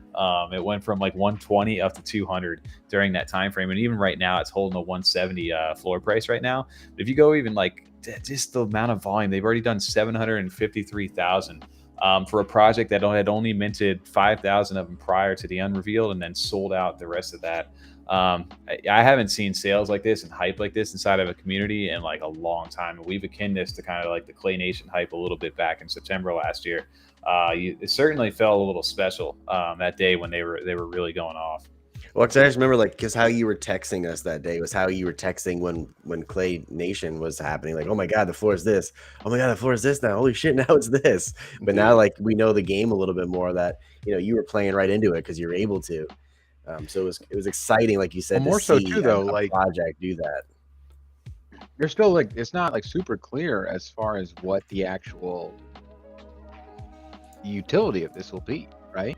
Nope, they're still waiting for the white paper to come out, which could potentially spark a whole second set of sales. So like right? that's even bigger though. That white paper is gonna drop like tomorrow. Obviously, when Clay was doing this as well, it was parallel. Like it was a different time in the market too. To see it happen now, where like I mean, it's not a new project. This isn't their first mint. They've been around, but it's a new stage that no one really knows where it's going to lead to, and it's kind of just building off the hype and the trust of the community in a quality OG project. It's amazing to see this. Like to see them. The biggest thing I think was that sellout. I know we talked about it some in the show, but to see that where like, oh, this might not actually sell out. We kind of been keeping our eye on it to the reveal happening, and not only a sellout, but then this run up. The run up was insane. I haven't seen anything like that on a project in a long time, and especially in the market that we're in. Plays, dude. I respect the shit out of your plays you were making this past weekend. You were like, go over to the JPEG store for them because I'll show you a little bit about. I dropped. Actually, you know what? Share. You shared it. Okay. I'm not sharing. No. Well, share like your JPG activity if you want. I mean, of what you did, like buying and selling and all that shit. Well, go to can you go to JPG store? And I'll show you over there where.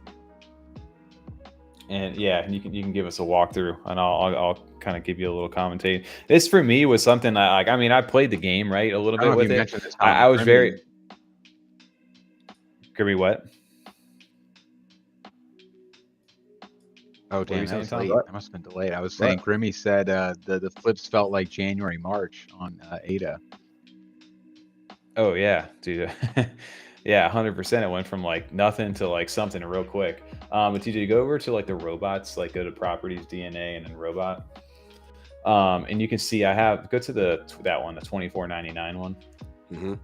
So this is mine, and then go to my yeah, Boy, go to Jake Paul. Yeah, you're the freaking problem child. You're ridiculous. Yeah, so if you go to the activity, you can kind of see what I've been doing over here. But if you go down, it's a little bit further way down there. You can kind of see what I was doing. But yeah, so my play for these was once I started to see that they were really like taking off. You can kind of see my snipes, like even dating back to 9 days ago. Those are when the first day started to happen, and I started listing when they were a little below that. And I was basically just trying to mint as many as I could. And then you can see that I had that one for 950 right there. That was number ranked 203. For the tower body, and then from there I kind of sold that. It was for 1,099, so I minted it for 90. Actually, I minted that. Yeah, I minted it for 90, sold it for 1,099, and then from there I was able to take those profits and start sniping some stuff on a secondary. I bought a bowl, like you said, over at the 700. And then I flipped that one, I think only for like 888, because I was like, bulls hadn't had that run up yet. I was able to grab that robot that you see now for 14.99 that I'm looking to sell for like 1,008 of profit. So I was sniping like the rare traits early on, and then focusing on like bulls, the robots, and then some of like the rare body types like the cubes and things like that. And as people started to each one of those, that was the fun part about this mint. There were so many cool different traits that everybody had like each individual set of floors for this project. So you saw like the cube bodies had a run up. You had look at this. You bought that for 250 the cube, and you sold it for 799. Yep. Yeah. So it was like a crazy, and because I was just going on CNFT tools and finding the rare body types, and the traits are appealing to people, I think, and that's what really got people going right there. So I started to like, well, I'm trying to offload some stuff, so everybody's just watching what one of my wallets is doing right now. But the one thing too is I bought one of the bowls from 925, the Christmas one up there, and I sold it for 14.99. So those are like just kind of seeing what the community is doing, what the market sentiment is, and then kind of riding that little hype. So that's something like on a project that does get hot like that, you don't necessarily always need to hold it. And not to say that I don't want to be in Beyond Rockets long term, because I do, and that's why I invested another 2K back into a robot when I got the chance. And if I flip it, great. And if I don't, that's fine. But it's always good to take advantage of some of this stuff in that market. So that's why I was Beyond Tommy on the podcast last week, because I've been having a lot of fun flipping my way up into some of the rare ones to hold on to, and then others to make even more flips on them for other further projects. So it was a lot of fun for me. Oh, I'm sure. I mean, you were making some ADA. You're hammering out sales left and right. And I'm just sitting there like, I waited too damn long. You kept saying it too all week, and I'm an idiot. And I was like, it's gonna die down today. As soon as I literally said that to you in the chat, I swear to God, I said, as soon as I do this, it's gonna start going down again. Literally, and that's what happened for me. Me personally, like the one I grabbed, I'm like, son of a bitch. I was literally the floor at one point. I was up 100 ADA if I sold it, and then everyone was undercutting me. There was 9 cheaper than me that I listed. Then I was the floor, and then everyone's undercutting me now. Well, the hype is to get in before, like, go snipe the traits ahead of time as the run-ups happening. Everybody's all focused on the floor price, and then trying to grab some of the rare. Just go grab some of the ones that were on. I went on CNFT tools, found the rarest body types that I could find for the cheapest price that were undervalued. Bought it, hit it up to a certain price to raise the floor to make it look like those were all higher, and then essentially it was just, getting people to, a little bit, that's what it is, right? Everybody kind of FOMOs a little bit, buys into some of the traits. And I still think that Beyond Rockets is severely undervalued for where it's currently at. I do think once that paper drops, you're going to see a lot more cool stuff happen for these guys. I think they talked about vehicles. They've had music going on. They have their whole city that's being built. I don't know. They've got potential like NFT like vehicles. They teased them over in one of the rooms, but they've got so many different cool traits. And I think that was the success for the project. It was a fun PFP. People really enjoyed the art on it, and there was enough traits that made it like appealing to a lot of different types of people. So like you said, the bulls had a run up even higher than the robots at one point. There's way more bulls than there are robots. And now robots are getting a little bit of love, and the primates got, it's really cool to see like everything established in this project. So shout out to them. They've done a great job, and I wish them all the success. I think they deserve it. It's been an OG project over a year for these guys. So cool to see that happen. I said on the podcast, like I said, it's always cool to see an OG or an older project that's been around for a while to have new stuff coming out. That's always exciting to me to see. Well, they've had the time to build, right? Yep. That's the coolest part, is that these guys have been doing it. So shout out to you, CNFT BTC, definitely. Freedom 48. That's awesome, dude. It's always a good time. Thanks for hanging out in here. guys, what next kind of thing we wanted to jump into a little bit. We do have a mint coming up this week, and it's always fun to talk about artwork and stuff like that. But we have to shout out Aeoniumsky. We got Block 15 up and coming this Friday. Actually, it's curveball. It used to be like on Sundays and stuff like that, but July 22nd. Maybe we could pull the Twitter. Do they have it on Twitter? Yeah, and he never does. Aeonium never does the previews until like the day of the block. That's true. So we're not going to see it, but it's Block 15s this Friday at 2200 UTC, and there is a price change this time around to kind of compensate. We know we're in a bear market. I think Aeoniumsky's min price has always been like 22 ADA, and then when they went to NFT Maker, they went to 26 ADA to compensate for the fees. And now here we are. I think the final like mint price that he's got going right now is 55 ADA for these. I mean, so good for him. He deserves it, or they deserve it. Honestly, I mean, that price is still fair in my opinion. Oh, absolutely, man. I love Aeoniumsky stuff, and I know a lot of. I feel like this is one of those ones. If you like are accumulating now, down the line, once this really starts to take off, some of the artwork. He was over at the NFT New York. His stuff was name and stuff was up, and the piece actually was over in on the billboard over in Times Square. So yeah, there you go. That was sick. So I was literally DMing Shiny earlier about this, saying like if he just made a shit ton of money and had, Tom's rugging out. Damn. Yeah. It's that internet in your guys' area. I know, right? So Tom started talking and he just went silent on us right there. So and he's gone. Not the only one. TJ's computer's coming out strongest for us. Holding strong. Baby. I'm rugging. How's that? Is that better? There we go. That's better. Right? Yeah. Okay. I don't know what happened there. No, Shiny. I mean, you were DMing Shiny. You're sliding the DMs. Yeah, some Fell Society. But I was saying, imagine being able to get the early Aeoniumsky blocks, which I know are like pretty expensive now because they were so limited, and then getting a nano frame, like a full wall nano frames for each one, like actually connecting the entire collection through nano frames in like a physical form. I feel like you would need that. That's a damn right? That would be ridiculous. Right? That would be intense. Well, I wonder, because I don't even know where they block one and stuff like that. Block one. I wonder what block one is right now. Or if there's block ones are going for a floor price of 11.7K right now. Are you block serious? one? Just type B1. Yeah. B1. No, just down in the search of the NFT search bar. B1. Look at that, dude. That's what I'm saying. So, like, to get all of them, it obviously this would be an expensive endeavor. But, like, can you imagine that setup, getting the entire? I mean, and they're not even through. They're only on number 15 right now, so you still have more to buy. But being able to set up the entire collection of nano frames. Oh, that would be insane. Oh, yeah, because the person who owns the full set of Block 1, the first series, all 24 of them, that's going to be an insane amount of money in ADA down the line one day. Just because all those are so interconnected. The fact that he's got these all to weave together into one giant picture is crazy to like the vision. I know, TJ, you said that. We talked about it before. I don't remember if it was on podcast or live stream. I was just like, does he already have the full picture complete and he's just taking the sections out and releasing it that way? Or is he just really is he just drawing each individual block? I don't know. Either way, impressive either way. Yeah, but look at that floor price. I mean, that's for a fungible token. That's not a non-fungible token, right? There's multiple editions of this this block. I think there's 200 of those, or maybe 150 maybe of the first one. But they're still going for 11.7K. So you can obviously tell, like, it's crazy because I remember the days, like, that's why Dailies was there, because I would have to try to get a block. And I remember, TJ, it was one of your first mints trying to get an Aeoniumsky. And you're like, I forgot my spending password right when the thing dropped. And I was like, you're way too late already. So mad. Dude, yeah.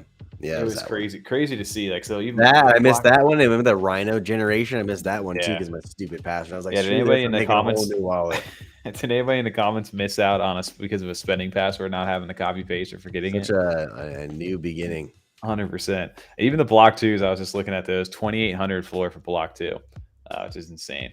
So if you're trying to collect the early ones, actually, there's a good deal on block 3 right now. Block 3 is 1,600 versus 3,300 for the next one. Oh, it's on sale. Okay, got it.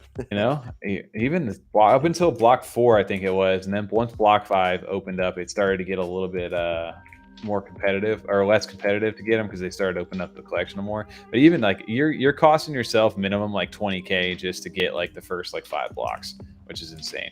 Easy. And then it drops hard after they get to the second ones. But Aeoniumsky, it goes from 1,000 to 200. It goes from 6 to 7. It goes to 1,000 to 200. People need to put some respect. I'm saying that's why I think these are still always like good deals, because like down the line, like when we get to block like 20, like these prices are just going to continue to go up. I think. Can't deny the quality of this artwork. Yeah, I don't know. These are always a piece in my head. In my collection. I can't wait for the nano frames and stuff like that to come out, because you really start to see this stuff in like full like 4K resolution. It's going to look incredible. So block 15 is happening this Friday at 2200 UTC. There's I think 500 of them, and they're running for 55 ADA.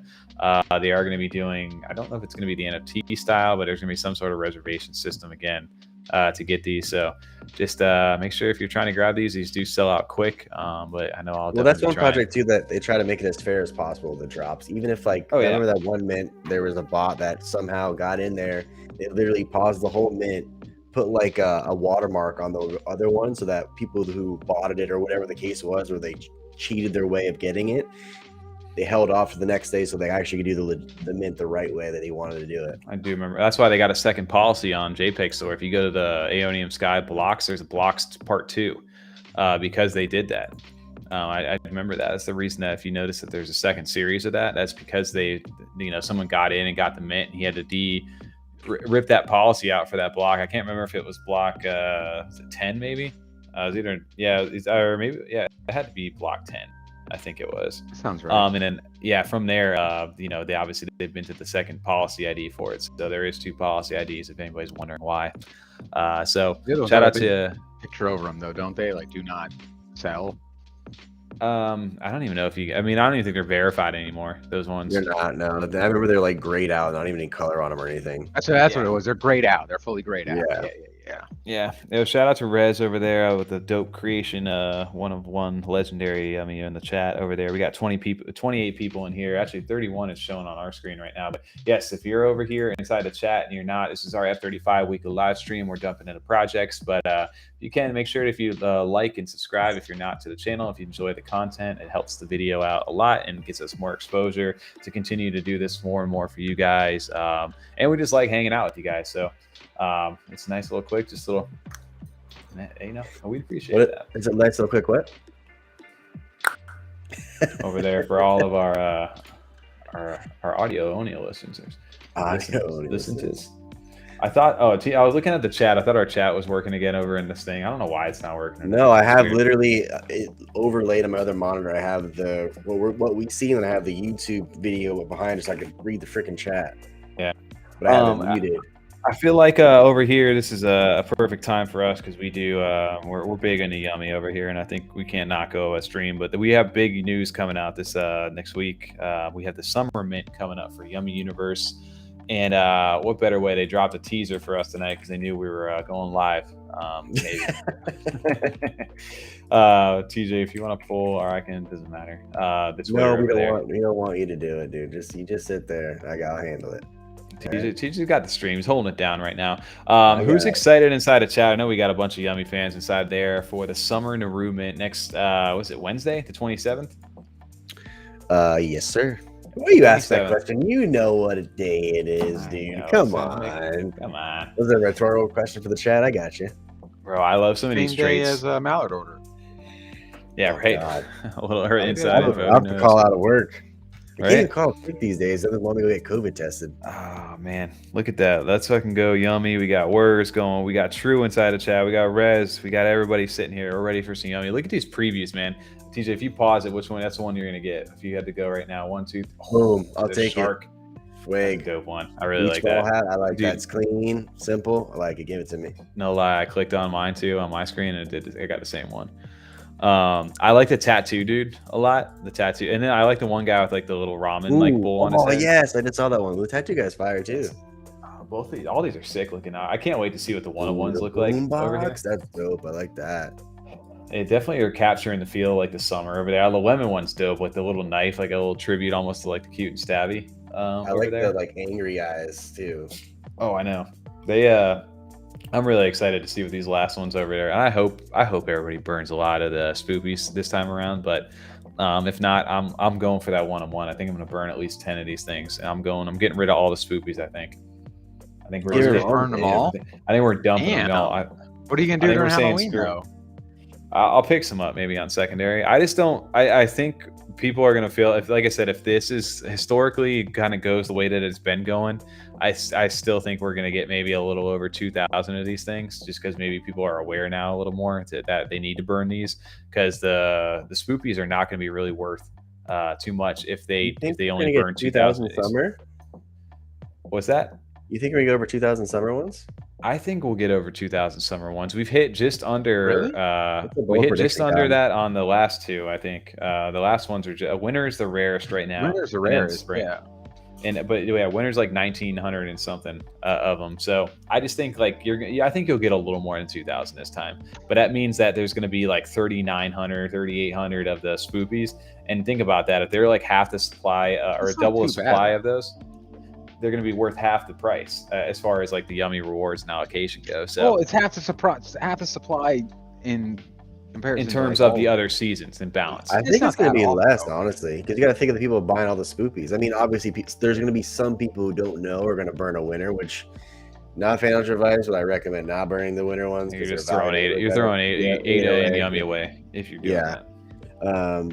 But I don't know. I think it's going to be a little small. I think like 1,700, 1,800 for sure. Yeah, just because if people already haven't burned their Spoopys yet, they're gonna have to go in the secondary to buy more Spoopys. Oh, that's true, but I think right now the way they've got it set up, because of the Team Fire vote instead of the Team Team Rocket vote, not Team Fire. Everybody votes Team Rocket. I don't know why, but it's a 1-to-1. So if you hold 10 OGs, you can burn 10 Spoopys. If you hold 1 OG, you can only burn 1 seasonal. Sorry, I keep calling Spoopies, but the default Spoopy. I think, and we've got a couple guesses inside the chat over here. You've got Rez and also True calling it right now. They're saying 2,300 burned. Is the damn that high you think, huh? 2,300 burned. I don't think it's that high. I think the are hoping for that too. I know, like. I mean, of course, I would love that to go higher. I don't think it will. All I know is True is saying go hit up one of the OGs inside the Yummi Discord if you're looking to burn one and you don't have more of the 10Ks. I know some of the whales are willing to burn them for you and kind of doing the honor system. So I know I've done it with True before over there as far as doing the extra burn. I think I did like 2 extra ones, but and that's just to get more of them in the population, right? Because we don't want the Spoopies have some dope artwork too. They were the first, they were original, but it sucks if they're severely undervalued because everybody didn't burn and kind of balance out the allocation for them. And then TJ, I don't know if it was actually, I'm looking at these now and it makes sense. Masa was saying that the summer ones are a little darker, they're more tan. And I'm looking at the Spoopies too, and the Spoopies definitely look like they're a little tan as well. Some of them over there, they're definitely. I don't know if that's just me. Yeah. But yeah, so I don't know if you guys in the chat, what do you guys are thinking? We got some Yummi OGs in here. 2,300 for the burns, what you guys are saying. I think one thing that what's the price point on Spoopies right now? 264. I can see that because they are onto something. I can see that happening because people know this is the last burn. Yeah, so I can see them kind of like going all out on it. They know they need to even these up too. So people that hold those Spoopies, especially if you have a lot of Spoopies, you're going to want to burn those numbers down so that the Spoopies you're going to plan on holding will at least even out. Like what you're talking about now, Tommy. You're in this stuck between, do I sell them all or do I try to as a community, we kind of move together to kind of even this out some. Well, that's interesting. Actually, TJ, if you go to stake.YummiUniverse.com, go check that out. That's the one where you can check the pie chart for what's staked and what's not staked right now. Check out under the statistics up there on the top. That's actually true. Masa just made a good point over there. I didn't even think to look at it like that. But remember when we were we talked, I think, to the devs a while back, and we were looking at it, but we had like 60. I think there was like almost 67% of the OGs were staked, and there was over 57% of the seasonals Narus that were staked. If you're looking at the seasonals now, there's only 3,300 of them. So if you were to kind of take that off, there's roughly just under like 3,000 of those difference now that are unstaked. So maybe that's like in preparation too for the burn. So maybe you can kind of guesstimate, but based on how many people aren't staking from the last time, that they're getting ready to burn those. So maybe we're looking more closer to 3,000 if everybody goes that route. That's an interesting, good point over there, Masa. For I didn't think about it like that. I still think that's a high number. I mean, as much as I want it to be that, I don't know. Could be wrong. Well, it's interesting because like if they do burn 3,000, then that means that the order will go winter, the rarest, spring second rarest, summer, and then Spoopys. So the summers won't generate as much Yummi as you're thinking if they do burn 3,000 of them. If there are 3,000 of them. So there's always that to keep in mind. Like part of me is like, I'm going to burn all 10 of them. And then it's like, damn, if they do burn a lot, then I may not be getting them as much as I thought I was going to get out of it, even though they are in a 4x reward system for being in season during the summertime. Well, like even for you, it's like you have the 10, so you probably might be watching. Was it 24-hour mint too, right? I mean, they haven't announced it yet, but most likely that's what it was last time. And I don't even, maybe they even did it a little longer than that, just to get people to actually burn them. But yeah, it was like you have to send 40 ADA in plus the Spoopy to the smart contract. It'll shoot you back the whatever the summer one is. So I think they used BuffyBot too last time, if I remember right. I think that it was a very good minting system the way they did it. BuffyBot did a good job at that. So yeah, it's gonna be definitely, it's 48 hours is what Masa was saying. So he goes, I forgot to factor in the Spoopy price is the most expensive and it's been the last burn.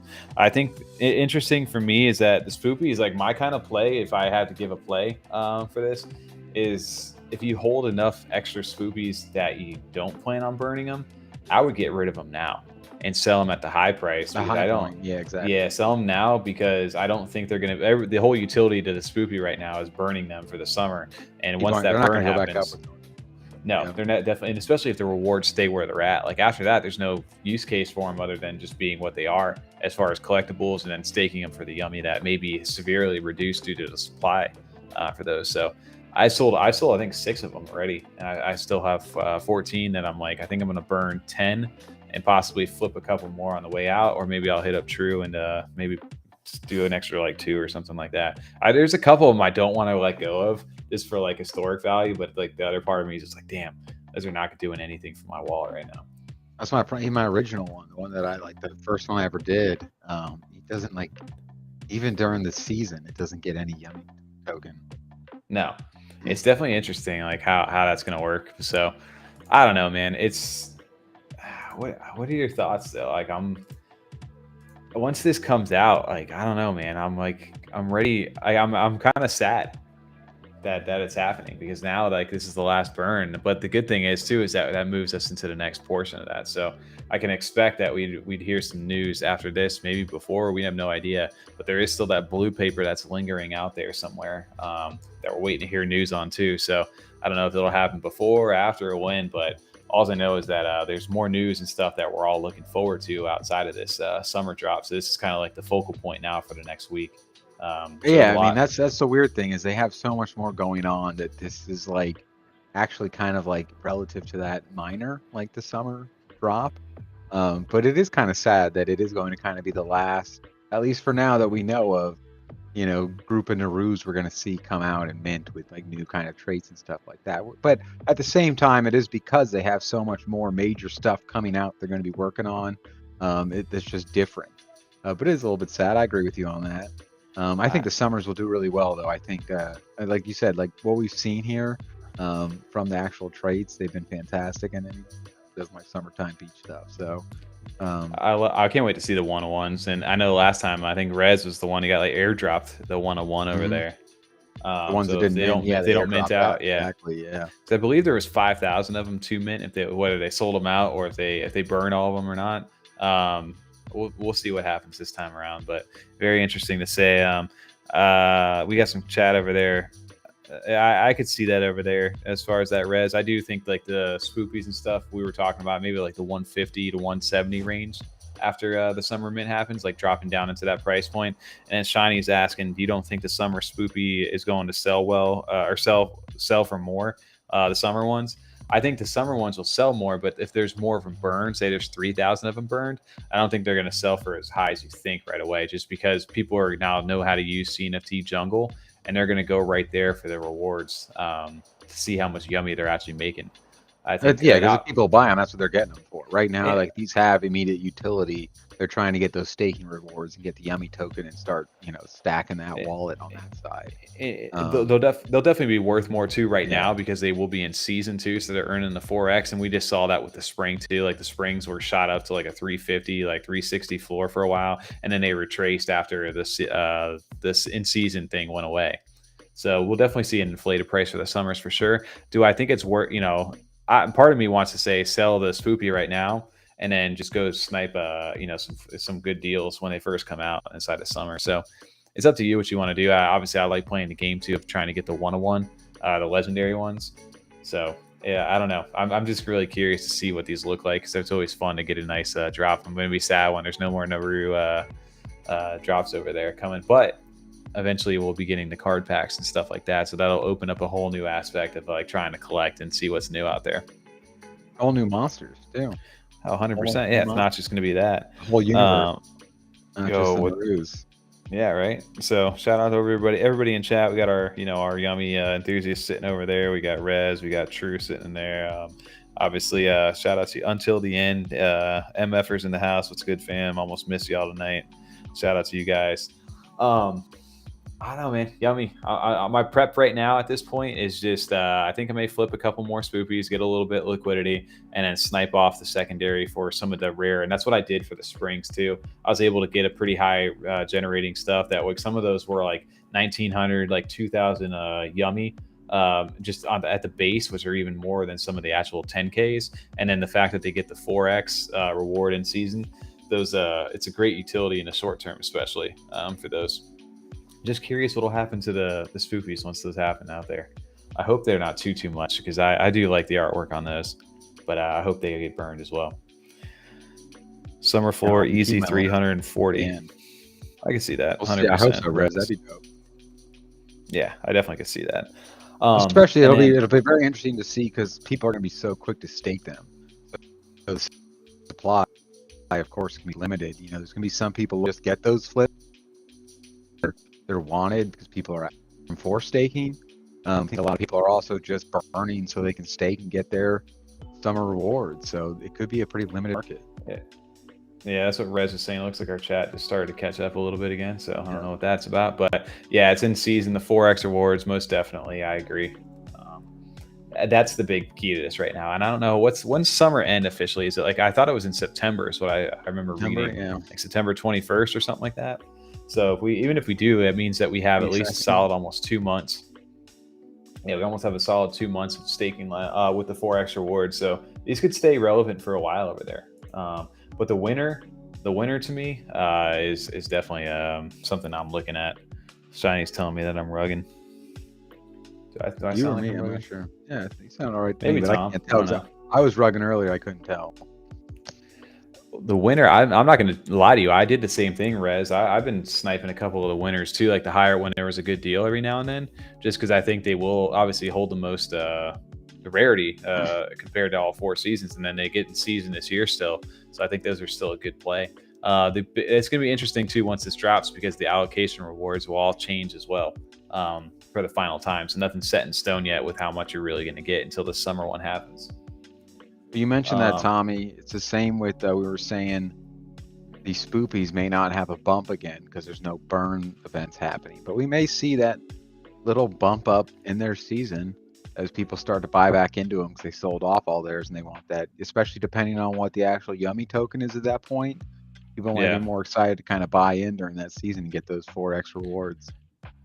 Well, the other key point to all this too is this: we're talking about it as it is right now. Like, we don't even know what all news they got and stuff lined up, right? Like, if they start dropping some alpha out there that, hey, we got these this really cool thing happening, or this game's going to be doing this, and these cards are going to be doing that.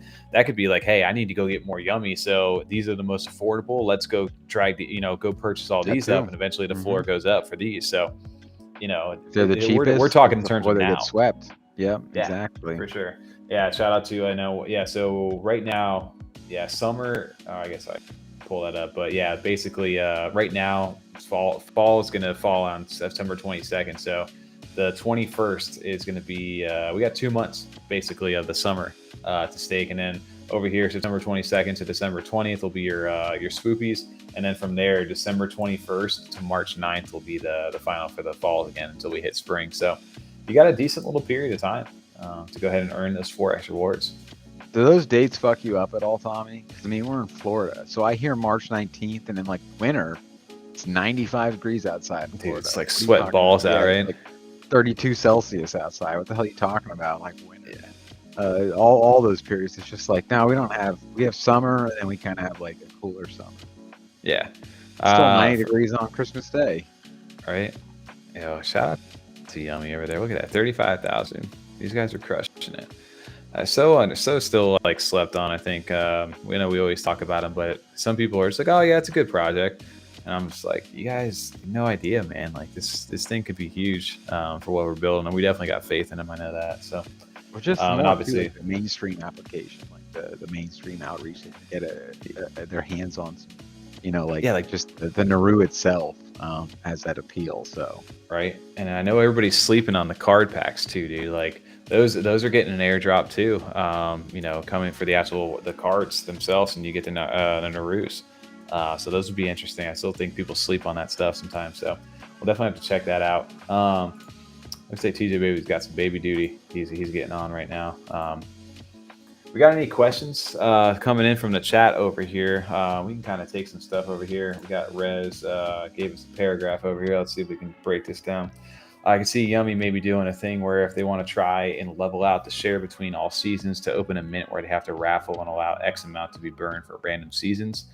I could see that, but at the same time, I know they've always wanted to put it in the hands of the community. So at the end of the day, if this is what they voted, I think they may go that route, because otherwise, why not just make 2,500 of each season and just say, hey, here's what it is.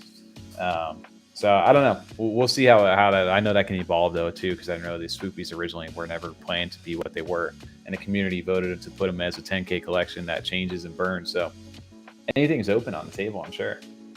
It'll be interesting to see for that though. I don't know. I want to see a bigger burn, but at the same time, I kind of don't, because I want to get a bunch of the summers and earn a bunch of stuff, and Spoopys will just always have this historical value for them. So I don't know. You'd like to see it as even as possible, really. Yeah. I mean, obviously for you, you're pretty heavy into this right now for this season. So seeing a big flip for summer where they have a high value would be nice for you. But over the long term, as you know, we're going to be doing this, you know, for the next 2 years, staking and stuff like that, draining this Yummi pot, you'd like to see it as even as possible, so we kind of get our, you know, distributed rewards all year long. Oh, for sure. Is there anything else anybody is just hanging out? I know we're getting towards that 11 o'clock time frame, and TJ, I don't know when he's coming back. I know we've talked about Mallard order, but I mean, it's got to be, it's got to be next week. They said this month, next week. I mean, the 31st is on Sunday, so they pull a sneak and it's this Saturday or something. Or for tomorrow.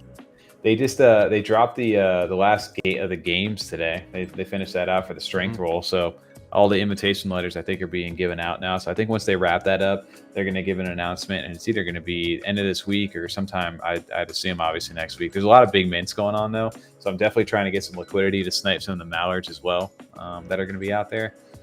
It's like, damn man, my ADA. I've spent all that ADA on the Beyond. I need to get some sales coming just to catch back up on what's going on. Well, that plus, I mean, it's not the same kind of, you know, burn. You know, everything's a little bit more expensive as far as the ADA cost. Maybe not the dollar cost, but the ADA cost on your wallet. So yeah, you know, you got these burns coming up and minting the summers, and then, I mean, like you got 6 Mallard ducks. I know 6 or 7. 6, I'll have 6 because I have 3 from the invitation letter. I got 2 from the initiate, yeah, and having all 3 rolls, and then I won 1 free of them. I almost hit the shocker right there. That's how you know it's getting late. All right. Oh man. But yeah, funny. But that's, I mean, it's not like those are 45 ADA a piece. Like it's a good chunk to mint all 6 of those. Yeah. You know, you start doing the math and you're just like, God, I got to start flipping something here. Ooh, I'm in that same boat right now. I know we all need ADA, but I know we're trying to get there. But it's one of those ones where I'm like, damn, you got to be waiting on a secondary too, because I think there's gonna be some great deals for that. We got a quick thing, because I know TJ seems to be in the chat right now. Instead, who's this Lazy T guy? Yeah, right, Lazy T over there. But Shiny's asking about BeatBoyz, and this is something that I've seen, and I didn't really know too much about it right now. But we're gonna. I'll quick. That's when we add to the list here because for we you want guys. to talk about. Yeah, because you and TJ, that caught your attention. This is interesting because I didn't really know what the hell it was, and I was one of those. I'm like, damn, dude, I don't know, man. It's just like another thing. But then I looked at this little video they had over here, and it reminds me like obviously like a cartoon, and I don't know which style cartoon yet. I can't put my finger on which one it is, or at least for me. They got those little Easter eggs, or like it's a little floating ice cream cone that's in the microwave, and it's like watch this space, we'll watch your replies. And they have what out currently on the secondary, they have this hall pass right now, and I wanted to say the last time I saw it was like 300 and something floor. I don't know if it went up from then or not. I guess I could pull that up. Well, I'd probably rug myself if I do that. I got it. I got you. But I don't know about this project other than they've got the website. Actually, the website is fucking sick. I was clicking on it. It reminds me of like an old school like computer. Let's see if this breaks me. Oh, bear with me here while this loads up over here. Simpson design, Rick and Morty animation. If my feels. I was gonna say Simpsons is what I get from it, and I can definitely see like especially the profile picture, the Rick and Morty, 100%. So that's an accurate call right there. So it says press shift or any other key, it won't work anyway. So you can do that, but if you click the little start system, well, first 340 for the hall pass. 340. Yeah. Okay, so that's not too bad right now, and you can hit enter for a spicy experience. Which I don't know what's going on. Spicy? Is this too spicy for you too? Howdy says RIP Harambe. I didn't read up there. Howdy, it's always summer break. They have like the Netscape navigator over here. God, shout out to Netscape. They got their secret plans. You can't click anything right now.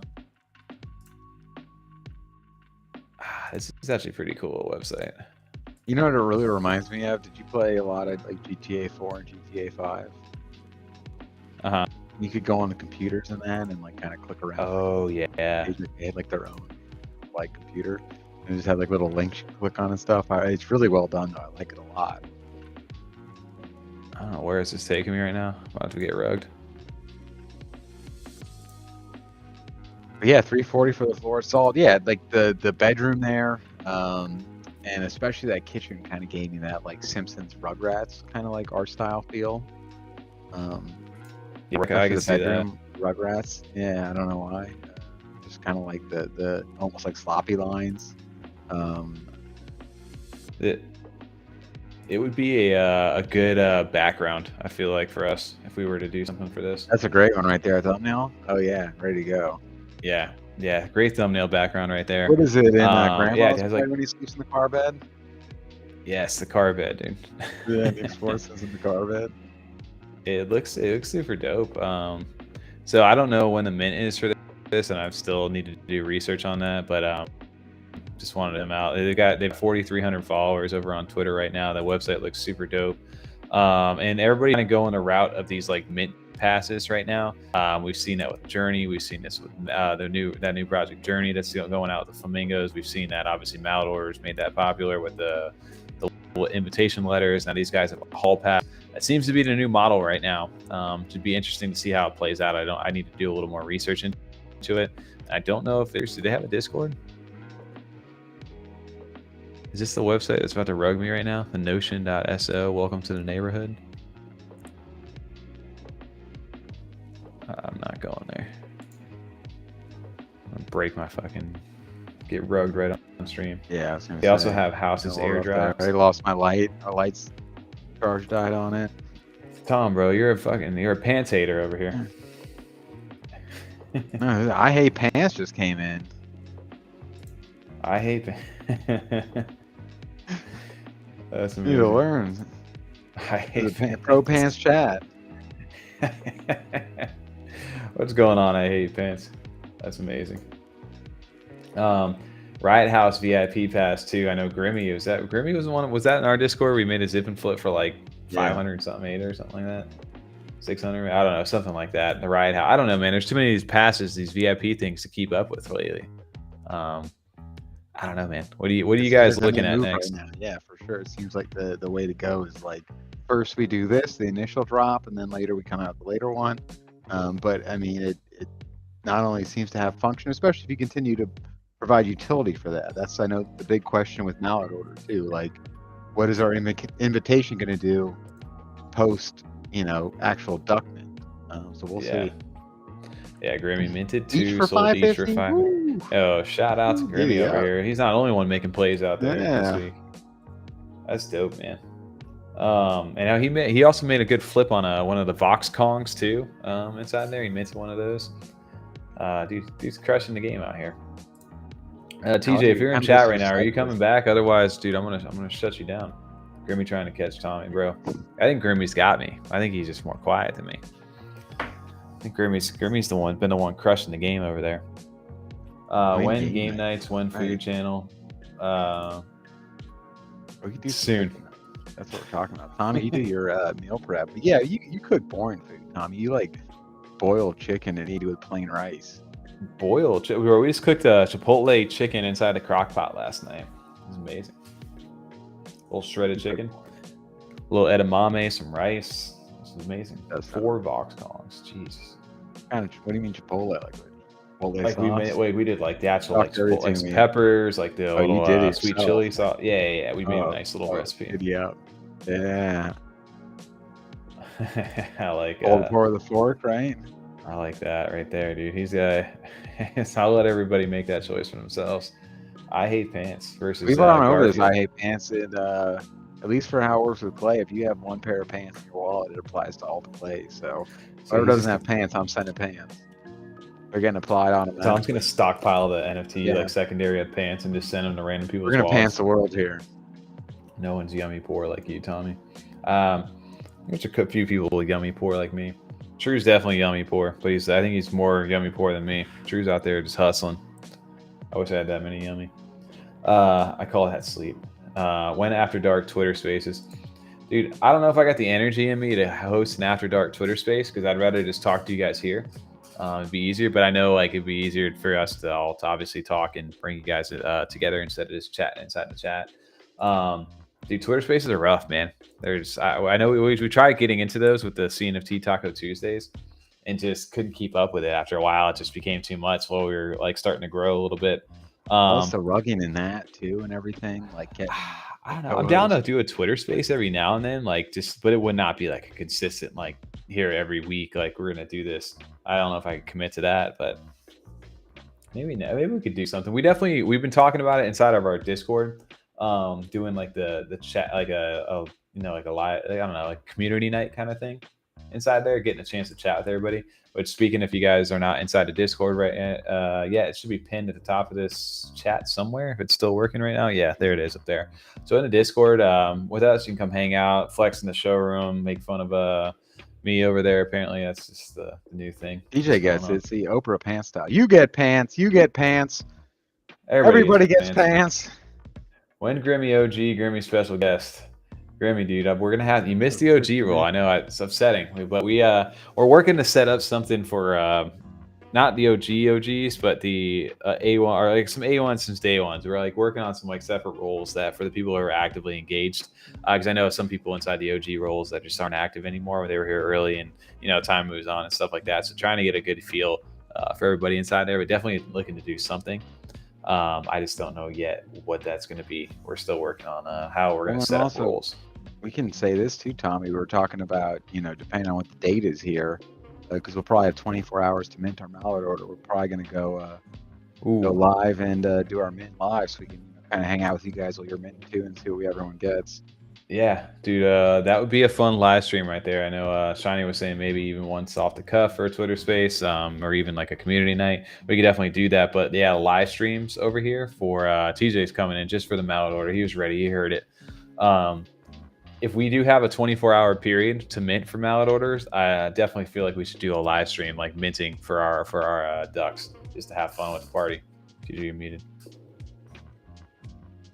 You're muted. Oh, 100%. See what everyone gets. You know what I mean? See how everyone's doing, how fast it went through. It's just, the whole mint process would be cool to hang out with people. Because normally we do it in the Discord, but, we could be at least live and kind of check it out. We could bring community members in here too, like live, exactly. Like their reaction, not even just our reaction, like their facial reactions. If people would be interested in that. yeah, people want to come hang out over on the live stream for Mallard. If you want to do that, and you guys you have some Mallards you can mint. Let's go. Bring them on. Wange or Sponge. Watch me. Sponge. Duck. I'm gonna get the Darkwing Duck and the Mega Duck. Both. Yeah, the Darkwing Duck, dude. That guy, I felt bad inside the chat this week. He's not thrilled that we were talking about extort, and it was never to extort you. To clear that up, we don't want anybody to extort you. It's just it was a fun joke. We like to have a little bit of fun humor over here. A little heckling. Yeah, every now and then it's like, hey, I claim that. It's like, dude, I want that now. And it's that like, I mean, everybody wants that duck, obviously. Yeah. But anyway, it's got to be one of the quote 101s, whatever they call them, ultimates. Rares over there. We can get live roasting at Tommy's computer over there. That's every night. He roasted himself when he goes to share a screen. Yep. Haha, Tommy's isn't grilling since yourself. Isn't new, grilling since day one for sure. Got a good Sponge. I'm awesome over there. Our game nights, TJ. We got to go on Discord and try to see if we can do a duo stream on Tarkov. I don't know how that'd be handle fun. the actual stream, but I think we should at least test it and just go on Discord live. Tarkov in between minting Mallard. Tommy won't play Tarkov. He's a coward that plays a controller, so he won't man up and play with a keyboard and mouse like an adult. That's true. He had a sick ass gaming computer, and there it is. God. Yeah, but I mean, dude, people love seeing us play that, especially because it's a little bit more like, I guess, for gaming wise, like kind of more of an adult game. It's not. Yeah. It's a hardcore We're not trying to jump on here like and play Minecraft. Nothing wrong with Minecraft, but just I don't know how much the community would enjoy watching us play that as opposed to something like that. So I don't know if they enjoy watching us play Minecraft, but they may enjoy us watching us. They would enjoy that, yeah. Just not that it's a problem game. If they are anything wrong with the game, I just don't know if that's like enjoyable as a viewer to watch. The three of us play that, but Tarkov yelling at each other, not knowing who's who, would be great. Is that you? Is that you? No. Yo, oh shit! Would you guys mint one at a time for the Mallards, or are you gonna mint all three at once? I'm doing all three just because I'm a coward and I'm afraid if I don't do that, I'm gonna mess up the whole invitation roll thing, and I won't get to go back. You're gonna get common. Yeah, because they're gonna skip you. And Tom's gonna post a picture of Common the rapper. Common. Damn. Part of me wants to do that. The other part of me wants to kind of just be like, anticipate the surprise and just do it. Yeah, I gotta do all three at once. I'm a coward. I gotta do it. I don't know. Don't worry, Eddie. It is recorded, and you can go back and watch it later. That's true. What is going on? Eddie missing the whole stream on us tonight. That's okay because we'll be recorded. You can rewind right now. Watching 2x speed catch up to us. That's right. Yeah, it's true. We're gonna be about 2 hours behind. 2 hours and 21 minutes to be all exact. right, watching 8x speed. I don't know. I'm not a mathematician. Sorry, Tommy. How would that sound? It's like an auctioneer. And it goes quiet for like a minute because Tom. All you hear is wolves drum, yum, Mallard. That's it. End of stream. Mallard. What's going on? Yeah, we got some OGs flowing into the chat, and Eddie missed out. And Eddie, I think, is not an OG in there either. But we got some people who found us after the fact. They could do a revealing mint. Well, they're doing the Tavern Squad style mint. Yeah, they're gonna do. What do you call it? It's just like you connect to the website, right? And it just reveals automatically. So you see it before it even hits your wallet. If I remember, I wonder, right? That's how it is. I know that other mints have done that, and there's been exploits within those type of minting processes where you can see certain things and like certain traits. I hope they have that all kind of shored up on their end. So there's no kind of cheating the system. You know what I mean? To get those rare traits. I can't imagine. The interesting thing too for their if there is, we have to figure out. No, I'm kidding. That's what I was just thinking too. If there is, what I'm trying to say is, if one of you guys knows, you got the website real quick, TJ. Do I have what? What's Twitter? The website Mallard Order. Mallardorder.io, because they do have like the traits on there, and there's one that keep like teasing or like Demosthenes. He's teasing the schools of thought under the traits section over there. Yeah. You gotta check that out over on. Look at you just rolling off the tongue, Demosthenes. Dude, you see how much I just crushed that right there? I didn't even want to mention that. There you how go. just like flawless that was. Go to the traits at the top. Jesus. I was reading chat. Sorry. Oh, okay. So the schools of thought's number 12 down there. So you got 12 sets of different traits, but school of thought is something that they keep like saying stuff about, and I have no idea why. what are your thoughts on that? Like, what even could that be? Maybe it's the fart squint eyes. No, I don't think it's gonna be that one, but that trait, dude. I need that duck, bro. I need to ask you what that trait is called for you. I'm gonna find the meme and I'm gonna put it in our chat as to why I think that was the. Well, fart. it's like that Futurama guy, right? It's like just no, squinting. it's the little Chihuahua like meme. You know the Chihuahuas No, squinty eyes, and there's like. Oh, I think the meme that I had over there is like when your girlfriend comes over to you or something like that, but she just farts and walks away, and just like you're just like, wait a minute. I don't even remember what it was. I'll have to look back over there. My thought is a 2K flip. What are we talking about? What's a 2K flip? You think of an actual just common Mallard? I mean, shit. I hope so. That would be dope. I don't think there'll be a 2K flip. So if they were rip, I don't think off the rip. I mean, I think they'll get there. I really do. If they continue with this engagement, like with how strong their community's been, or within these like trials and stuff like that, they just got to continue to provide that utility. Far eyes. Okay, that's but you know Tommy will pay for it, definitely. I'll be looking to snipe out the secondary. Definitely, I'm gonna get a whole thing of fart eye traits. Just a little squinting. Oh man, where's that duck at, dude? I gotta see that thing now. What is it? Where is it? It's inside a Discord, isn't it? Or maybe it was the 2 new sneak peeks. I know that. I think it is. It's the 2 new sneak peeks. There's like the white duck, and then I don't know if he has like the prison uniform on, and then there's there's fart eyes. I'm gonna literally text. I'm gonna put this in our chat on Discord. It's such an old meme that I have, and I don't know why. But as soon as I show you the picture of it, I'm gonna. You guys are gonna understand. I mean, now that I'm looking at it longer, like it looks like he's squinting eyes and he's smiling like he just farted in like a quiet place where he's not supposed to be farting, and now it's like starting to smell and he's smelling it and he's laughing. It's like somebody crop dusted him or something. It's just like the fart. No, he's doing the crop dusting though because he's laughing. No, he's the one who's getting crop dusted. Damn it! Now you got me like wanting to search for this thing, guys. I'm sorry. Type in fart eyes on the GIF, see if it comes up. That's the. Oh, I found it. All right, chat. TJ. I'll put it to Tom and TJ first, just so they can see it. Here's the story of this fart eyes, right? So he just crop dusted, right? And this is the guy that smelled it. Look how angry he is about it. That's the story of how that happened. Do you guys got it? Is that a prison guy or is he like a French gondola guy? Oh, he's like one of those mimes, right? Like that do the little. He could be a mime too. That's true. Or a pirate. I'm putting this right here. Open that GIF I just sent in our chat real fast. You can open that chat.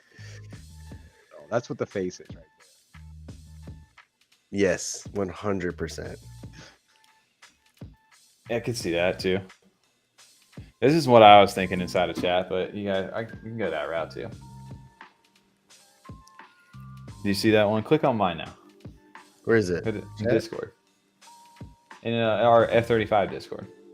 Oh, the Discord. Yeah, it's in the chat. That's what I'm getting right there.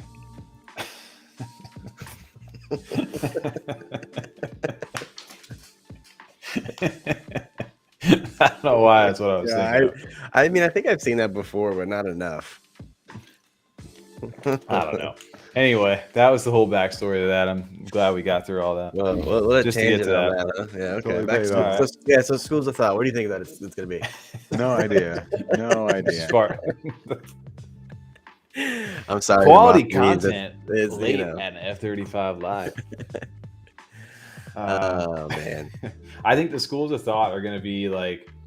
You think all of them will have schools of thoughts, or do you think it'll be like? I think there'll be like different sections of the Discord that get unlocked for certain ducks that possess certain schools of thought, and they have to work together to unlock certain things. Like these schools are going to have to work with this one. I think that's it. I think that's it right there. It'll be the puzzles, dude. They're big in the puzzles. I think they're like, you haven't even seen anything yet. So he's completely wrong, and TJ's agreeing with him and praising him that he's right, and he's absolutely wrong. But you know what? I think you're right. Just let me know. I want to know why Tommy has that saved. Because it was a hilarious meme when in 2014. That's still on my phone for some reason. Yeah, he has a whole hilarious memes folder of photos on his phone. He likes to keep. I got that out because I knew, Shiny, 8 years later, I knew I'd be on stream doing an NFT podcast, and knowing that somebody was going to make a duck NFT with like fart eyes, and I was going to have the perfect time. So I held on to it for that long. And boom, yeah, the Robin one. Yeah, that one's cool. Which one? This one. I think it's Robin. I love the eyes on that one too. Like that's all really red good. out. I mean, witch doctor mask. I like the composition notebook one right there too. We've said this before, but I really do like them all. Yeah, the composition notebook one is sweet. It's different too. It's not a trade. Yeah. Teasers. Can you go to the Discord preview on that one and zoom in on it? The composition notebook.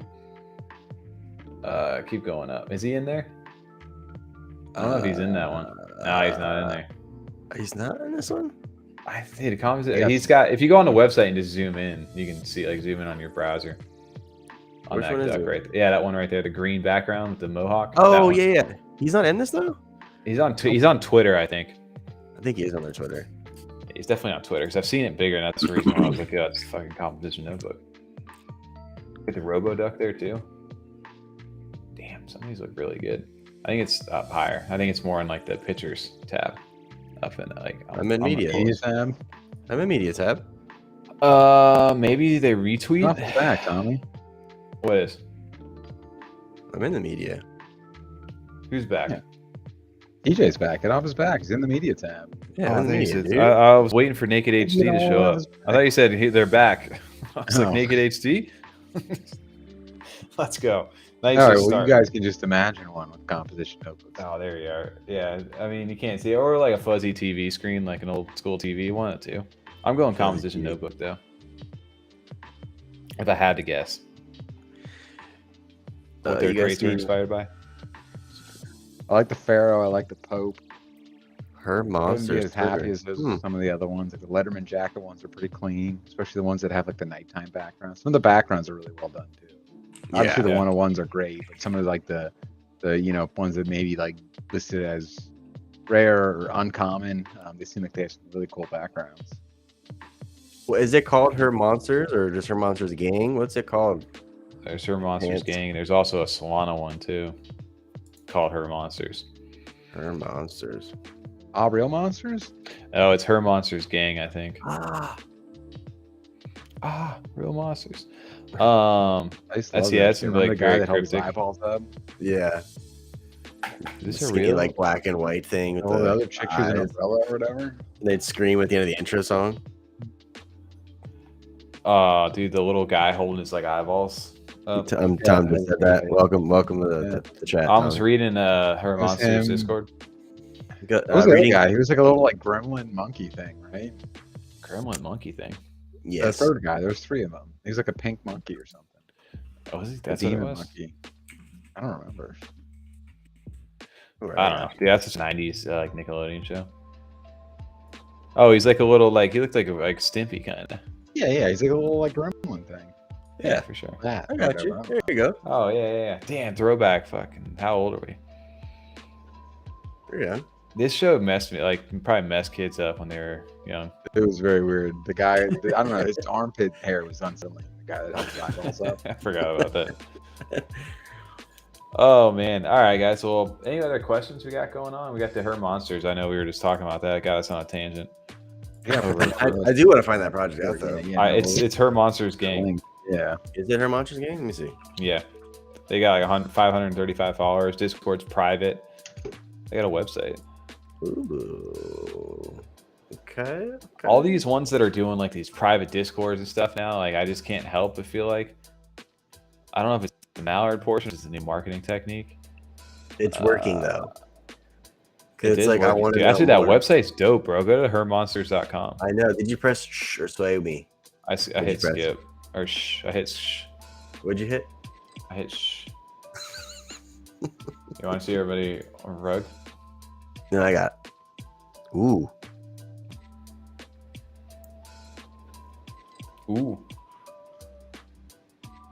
Who's sharing right now? Me or you?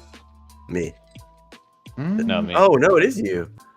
Yeah, you're Sneak sharing. attack. You guys are both sharing. Bye. That's me. Come on. Just kick Tommy's off. Just hit a skip there. I love this like vaporwave kind of like theme they got going on though. I do like that quite a It bit. reminds me of Cruising USA back in the day, like Yeah, at night. for sure. Enter. Go into the enter, dude. Look at this website. What's this? Monday. It looks What's really the time- clean. What's the timer for this? I don't know. There's a time. What is that? 23 hours? That's Wait, the Monday. that's the time, gentlemen. It's 11:33. Oh. 23:33. Stupid. I'm glad I didn't go right. like really deep into that. Like, oh, is it like 23 hours from now? Welcome to the last. God, I cannot pronounce. Please pronounce that city, TJ. You know what's funny? I pronounced it 3 times in my head and it was wrong all 3 times. And I'm not gonna do it out loud. Is that Mujere? Why can't I go down the alley? Read it. No, I can't go Ducky either. I don't know. The website looks super cool though. I like that. What's going on here? Damn, good call over there. I hate pants. Yeah, look at that way. That looks dope. It is a Nice main stream. countdown, shiny. Let's fucking go. That's right. Yo, Masa, thanks for hanging out with us. I know these always go longer than they need to go, but appreciate it for hanging out. Hope you have a good rest of your day. Dude, I'm getting a little. You never told that to me. What is that? What is that stand on the corner down there? Flipping. Oh, he's like flipping something. So late. Okay, just kicking it for leg. I don't know about a lady. It looks like they're leaning. What back. just came out? Oh, Yeah, that's not something came out of her. They're leaning- No, they're throwing like Oh, they're throwing yeah, like a they're bat throwing up a in the air or bat. something. It's like a bat. Oh man, that just looked like They a lady definitely gave don't birth. look chill, that's for sure. And then there's something in the alleyway with glowing eyes. No, I can't even. I was gonna try to zoom in and cheat, but I can't. How did you get to the? Oh, you would click on the alley. I was like, where the hell is you at? I can't click on the alley. That won't let me. But no, on the left side there, on the alley on the left. There's It says glowing you're eyes still over there. early. Huh? I'm gonna follow you guys.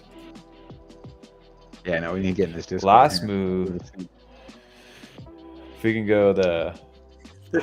This still is funny to me. Like it just has actual time. You're like, oh, when's the mint? This is the 24 mint hour countdown, clock. guys. He's saying it's the mint countdown right now. So It is a bat. I was right. He's slipping the bat and they're smoking a cigarette. The duck on the top. TJ's mouse Okay. made it look like there's like a baby being born. Damn, I'm watching on the actual stream, like what we're using. I can actually see the details on the car. On my screen, it's dark as shit. I can Yeah, I see can it. see how- It might be, yeah, it might be this monitor that I'm on. 'Cause this monitor is a weaker one than the main one. I'm about to put my All right. notifications on for this one. I Yo, was gonna say, we gotta add this one to the list, boy. Yeah, this is on this. Looking Great for- call. podcast. It's like seeing this All kind of quality development. Yeah, we're talking why about we this love- podcast, baby. Let's go. Here, okay, so they got a little thread too. What we are doing and our goals at Her Monsters as a Thank CNFT, you, a thread. Hands fall down, man. Yeah. Fall down, man. Accessibility hate and mass pen. adoption of DeFi. Gamifying the NFT experience as much as we possibly can. I'm gonna follow them. Boom. You will need to participate in what we call a heist. It will be a small series of riddles and puzzle. The first ones to complete their given heist will get access to the link that will allow them to now mint. After that, take part in their Her Monster story. All this will be lore and narrative driven as we are driven. I was wanting to say derivative. It's driven. As we are I building a can world see that why we it's want our reminded community of a immersed. Mallard order, though. For sure. Oh, yeah, for sure. You're like, okay, I think hell yeah, most- I'm in. Sign me up. Let's do it. Puzzles? Let's do it. Dude, everybody, Mallard Orders open a new lane. I'll tell them that. Like, you obviously see that, and it's worked. Now, obviously, you've seen what they've done so far, so you may see a little bit more. And this is where like an alternative to like just the whitelist method of like grinding like useless like shit inside of Discord, where you're having to become more engaged and like do puzzles and all this shit. It's like more get fun. people Yeah, that it's should actually work. Yeah. enjoyable. Like you want to do it. It's not like, it's not like, oh man, I have to do this because there's money for me. It's like, oh, this is actually like was fun to do with the community. Like those games that they did for the strength trial, where all the communities got to play games with each other, like Fall Right. Guys. That's fucking awesome. Damn, It wasn't I like even this just a little art. puzzle. It was kind like of, I mean, fun thing. it's like Banksy art to me a little bit. Banksy, Like this right here, like a little bit of, I don't know. You know, Banksy artist. I think Yeah, that like vibe a little stencil, like stencil graffiti. bit. I Yeah, can see it's that. just Yeah, like- it's like the vector of it's like plain, but it doesn't have as hard of lines. But I see what you're saying. Oh, I like it. Look at that over here. Our chat's broken again over inside of Is it? the restream, but we got Angel Baby is asking, what is the Aeoniumsky NFT maker? I believe they were NFT maker for Aeoniumsky. I don't know if they swapped over to something different this time around. I don't know, to be honest with you, on that. Miami Hotline vibe too over there. Take some chubby shorts. I get ads for that here all the time, those chubby shorts. I know. All right. Any other questions, any other comments, any other things you guys are looking forward to going to next week? I think Mallard and Yummi are definitely our two like top ones over here on our channel. Aeoniumsky this Friday. If you're trying to get in, I'll definitely try that out. Shit, I don't know. And then what's his name is getting ready to drop his project here soon too. Jelly Q's Block is hot. Oh, that's right. I don't know if he did. Did he actually confirm a date? I don't know if that's fully confirmed yet. I know we got a date, but I don't know if everybody else got the date. No, so. he was a window. He said either the end of July or beginning of August. Remember, he said that a while ago. Yeah, but I just know it was dependent somewhat on like the price of 8 at the time too. You know what I mean? Yeah. Well, no, he was over in his move too. Mm-hmm. No, he didn't announce it yet, I don't think. Yeah, I'm looking. I don't see it in here. I see it in another chat, but yeah. Look at you. Yeah. Oh. So the min price is 100 USD. That's in there. Yeah. So keep an eye out for Block's project too. I know we got Jelly Q's coming up. And then Raccoon Syndicate's another one to keep an eye on down the line too into August. Sure. And then also too, maybe we'll get a chance to we'll talk about it more later down on the thing. But keep an eye on out too for the Demon Hit Squad. That's another one that's getting ready to kind of come out. Hey now. What else we got going on? Nothing. Guys, I've been up since 5 a.m. today, so I'm exhausted, man. Tommy's working that bot out now, boys. Dude, getting ready for wedding season. Gym, 5 a.m. Let's go. Grind until 3 a.m. Can't go to sleep at that time anymore. I got that dad season, baby. Pixel page mints, too. That's also... Yeah, dad bod, dude. I got to get in shape for all you guys over at CNFT Con. Looking nice, dude. Pixel Page is another one too, which I know from like Nano Frames and those guys, like a little landing hub. We talked about those. When is that, man? I forgot about that. I'm on the whitelist because I got the Nano Frame. Shout out to Shiny. What's going on with Nano Frame too? Speaking of, they've had all kinds of issues with like the whole production process, and then they've been giving updates though. Yeah, they have been. I just haven't been paying so much attention to it, but I know they're not there yet. Yo, I'm sharing my screen for this. Grimmy got a new meme? Well done, my friend. Share it, TJ. I want to see it. I won't be surprised. I haven't seen it yet. Well done. Give me share. This is a good one. I am once again asking you to show my one of one. You get some. That's a good little side swipe right there. That's really good. What's that? What stream is that from? Black Hat. I mean, you can get any podcast or stream, doesn't matter. We interchanged. This is the first time I actually wore this white hat. I know. I had to switch it. I was gonna wear the black hat tonight. I was like, I gotta go white hat. I did white hat F35 shirt too. Dude, want to do hair reveal? I can do a hair reveal hat. Oh, we're doing hair reveal? Come on now. Oh, now I know it's getting late. What is that prime content you guys tune in for late night? No hat. Boom. Late night alpha for everybody. No, TJ, Tommy's got to get married first. He's got to get fit before he can do the dad bod. I went from fit to fat to dad bod. I'm doing just dad bod, and then it's gonna go back to in shape bod, and then when we get pregnant, I'm just gonna go back dad bod. Oh yeah, I got to. Doxed his hair, dude. I threw it out to the chat for everybody over here. Got the curly Q's going right now. All right, well. Anybody else? Any other questions? Otherwise, we're gonna kind of wrap towards the back end, or let TJ and Tom just go for another 3 hours. Tom is gonna go to sleep right now on keyboard. Tom's already asleep. He's just I need the chat to tell Tommy to actually shut down his computer after he uses it every night, because that's shut it down every night now. There you go. That's why it set itself on fire. Every night, dude. Doc's his hair. Cleaning it out, getting the dog hair out of there. Getting the Tommy hair out of It there. was. I'm not gonna lie. It was fucking hairy as shit the one time. What? It was like the one time I went to go take it. It was very bad.